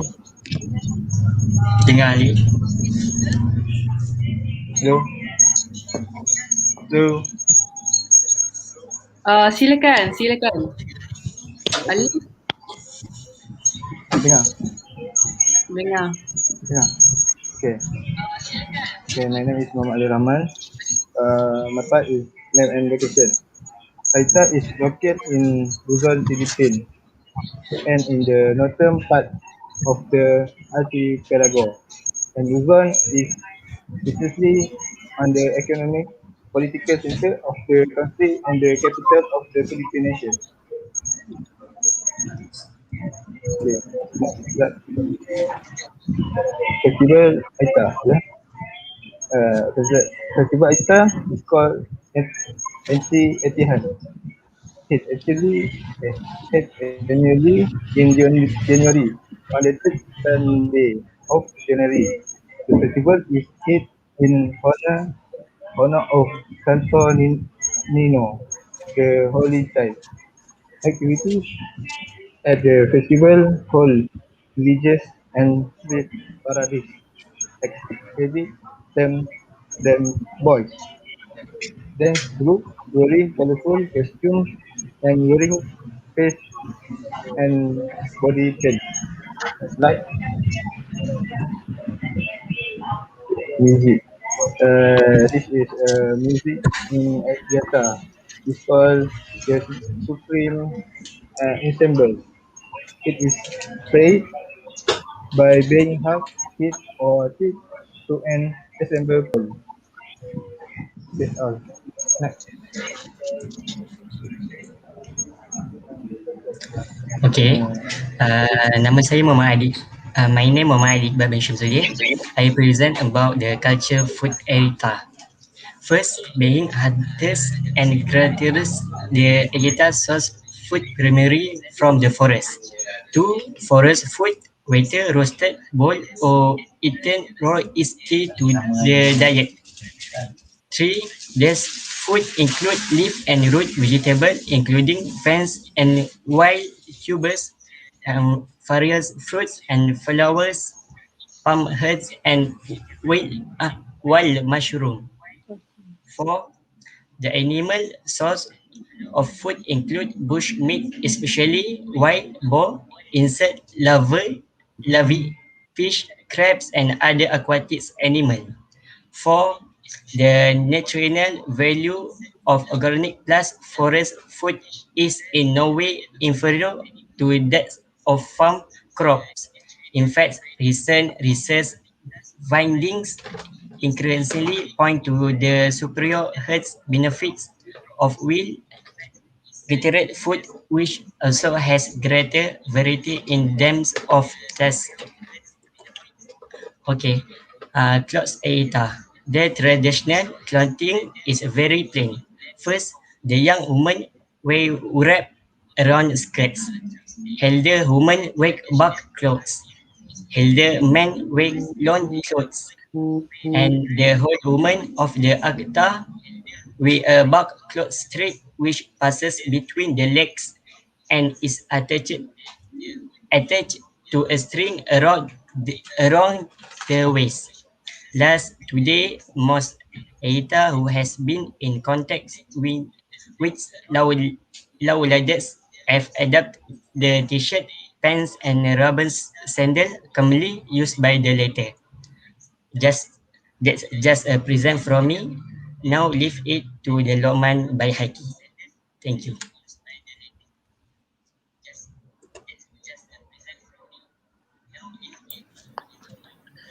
Hello, Assalamualaikum warahmatullahi wabarakatuh. My name is Muhammad Luqman Bahaki bin Azri. I'm from Inti August. Today I will present about marriage. The first one is bride price. A man is allowed to have more than one wife if he can collect enough bride price. The bride price includes such as arrows, bows, large knife, clothes, and also money. So if the man cannot collect enough of the bride price, he cannot um, marry more than one wife. Second is perform rituals. Ita wedding consists of rituals such as candle ceremony. For the example, during the candle ceremony, the ninong and the ninang, which is the godfather and the godmother, will light the couple's candle, and then the two of them together will light a new candle as a sign of unity. The third one is practice divorce. The bride price is returned to the man if the bride is at fault. For the example, before getting married, the man should give dowry to the girl. After getting married, if the girl cheats, the bride price given by the boy will be returned back to him. However, if the boy cheats on the girl, the bride price will not be taken back by him. So, in other words, when when cheat happens, divorce auto happen. Next, taboos. First one is belief in environmental spirit. Ita people believe in environmental spirit such as spirit of the river, sea, mountain, and other places. Second one is wounding the skin. Uh, the Ita people likes to injuring their skin and form scars on their bodies. This is because intentionally injuring the skin to form scars is a common visual art for them, and it is a traditional art often practiced by the Ita people to decorate their bodies. The last one is perform dance. Ita people do a lot of dances. Some of their dances perform to apologize for their catch and to inspire their future hunts. For example of their dance is Batong Baboy, which is a dance that shows how to catch and transport a pig using bamboo pole. Thank you.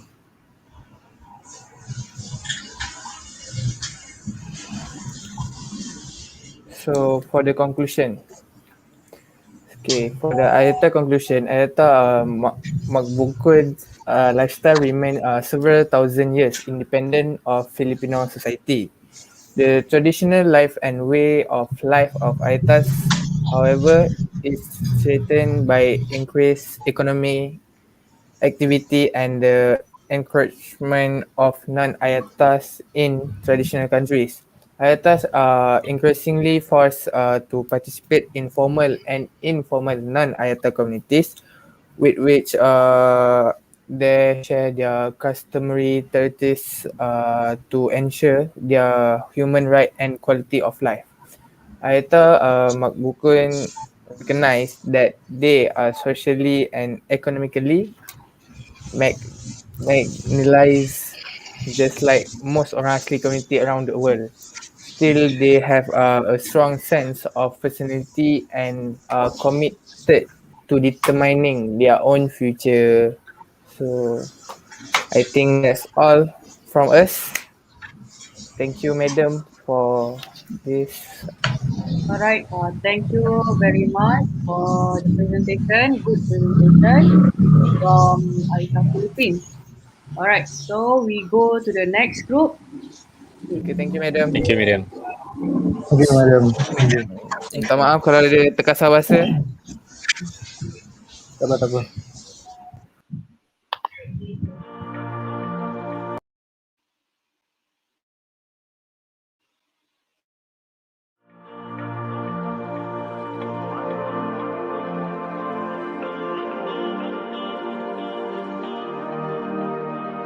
لأجاريهم قلدت ظاهر ما فيهم فبدوت شخصا آخر كي أتفاخر وظننت أنا أني بذلك حزت غنى فوجدت أني خاسر فتلك مظاهر لا لا لا نحتاج المال كي نزداد جمالا جوهرنا هنا في القلب تلالا لا لا نرضي الناس بما لا نرضاه لنا حالا ذاك جمالنا يسمو يتعالى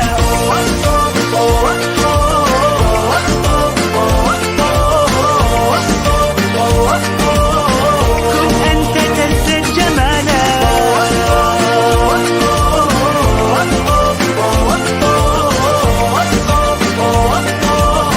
كن أنت تزداد جمالا لا لا لا لا لا لا لا لا لا لا لا لا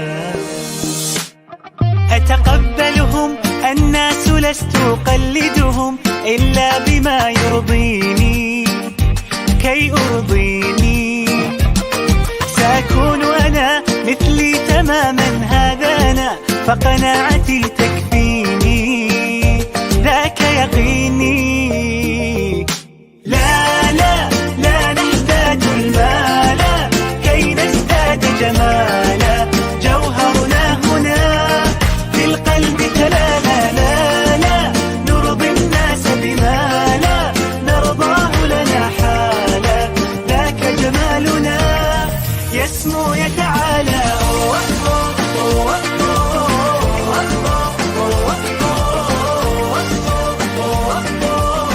كن أنت تزداد جمالا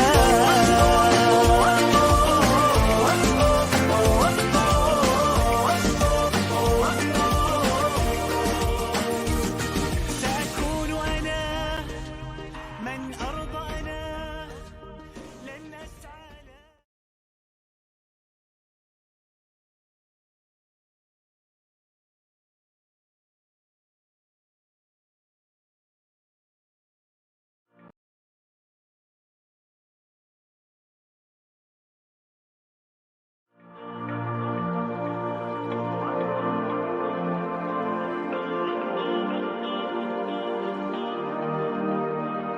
لأجاريهم قلدت ظاهر ما فيهم فبدوت شخصا آخر كي أتفاخر وظننت أنا أني بذلك حزت غنى فوجدت أني خاسر فتلك مظاهر لا لا لا نحتاج المال كي نزداد جمالا جوهرنا هنا في القلب تلالا لا لا نرضي الناس بما لا نرضاه لنا حالا ذاك جمالنا يسمو يتعالى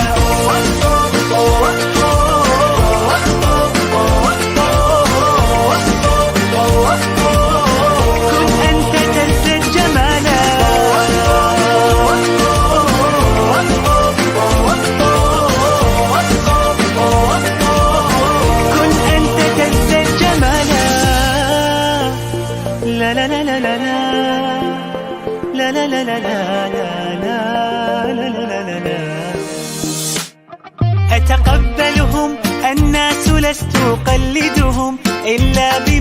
أرضيني كي أرضيني. سأكون أنا مثلي تماما هذا أنا، فقناعتي تكفيني ذاك يقيني. لا لا لا نحتاج المال كي نزداد جمالا، جوهرنا هنا في القلب تلالا. لا لا نرضي الناس بما لا نرضاه لنا حالا، ذاك جمالنا يسمو يتعالى.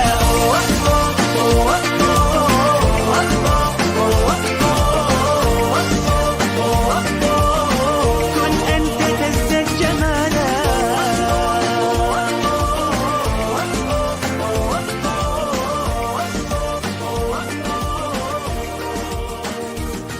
سأكون أنا من أرضى أنا، لن أسعى.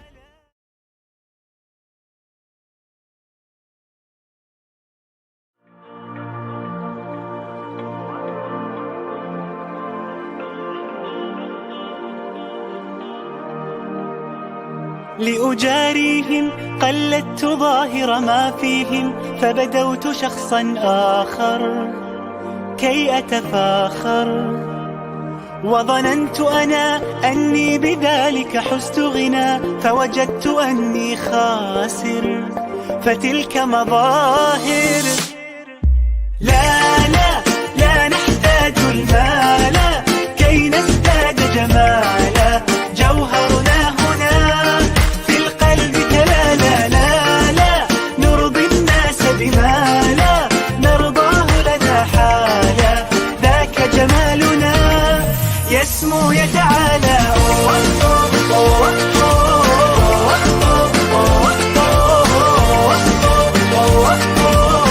كن أنت تزداد جمالا.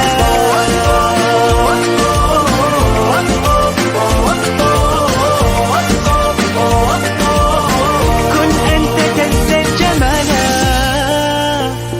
لا لا لا لا لا لا لا لا لا لا لا لا لا. أتقبلهم الناس لست أقلدهم، إلا بما يرضيني كي أرضيني. سأكون أنا مثلي تماما هذا أنا، فقناعتي تكفيني ذاك يقيني. لا لا لا نحتاج المال كي نزداد جمالا،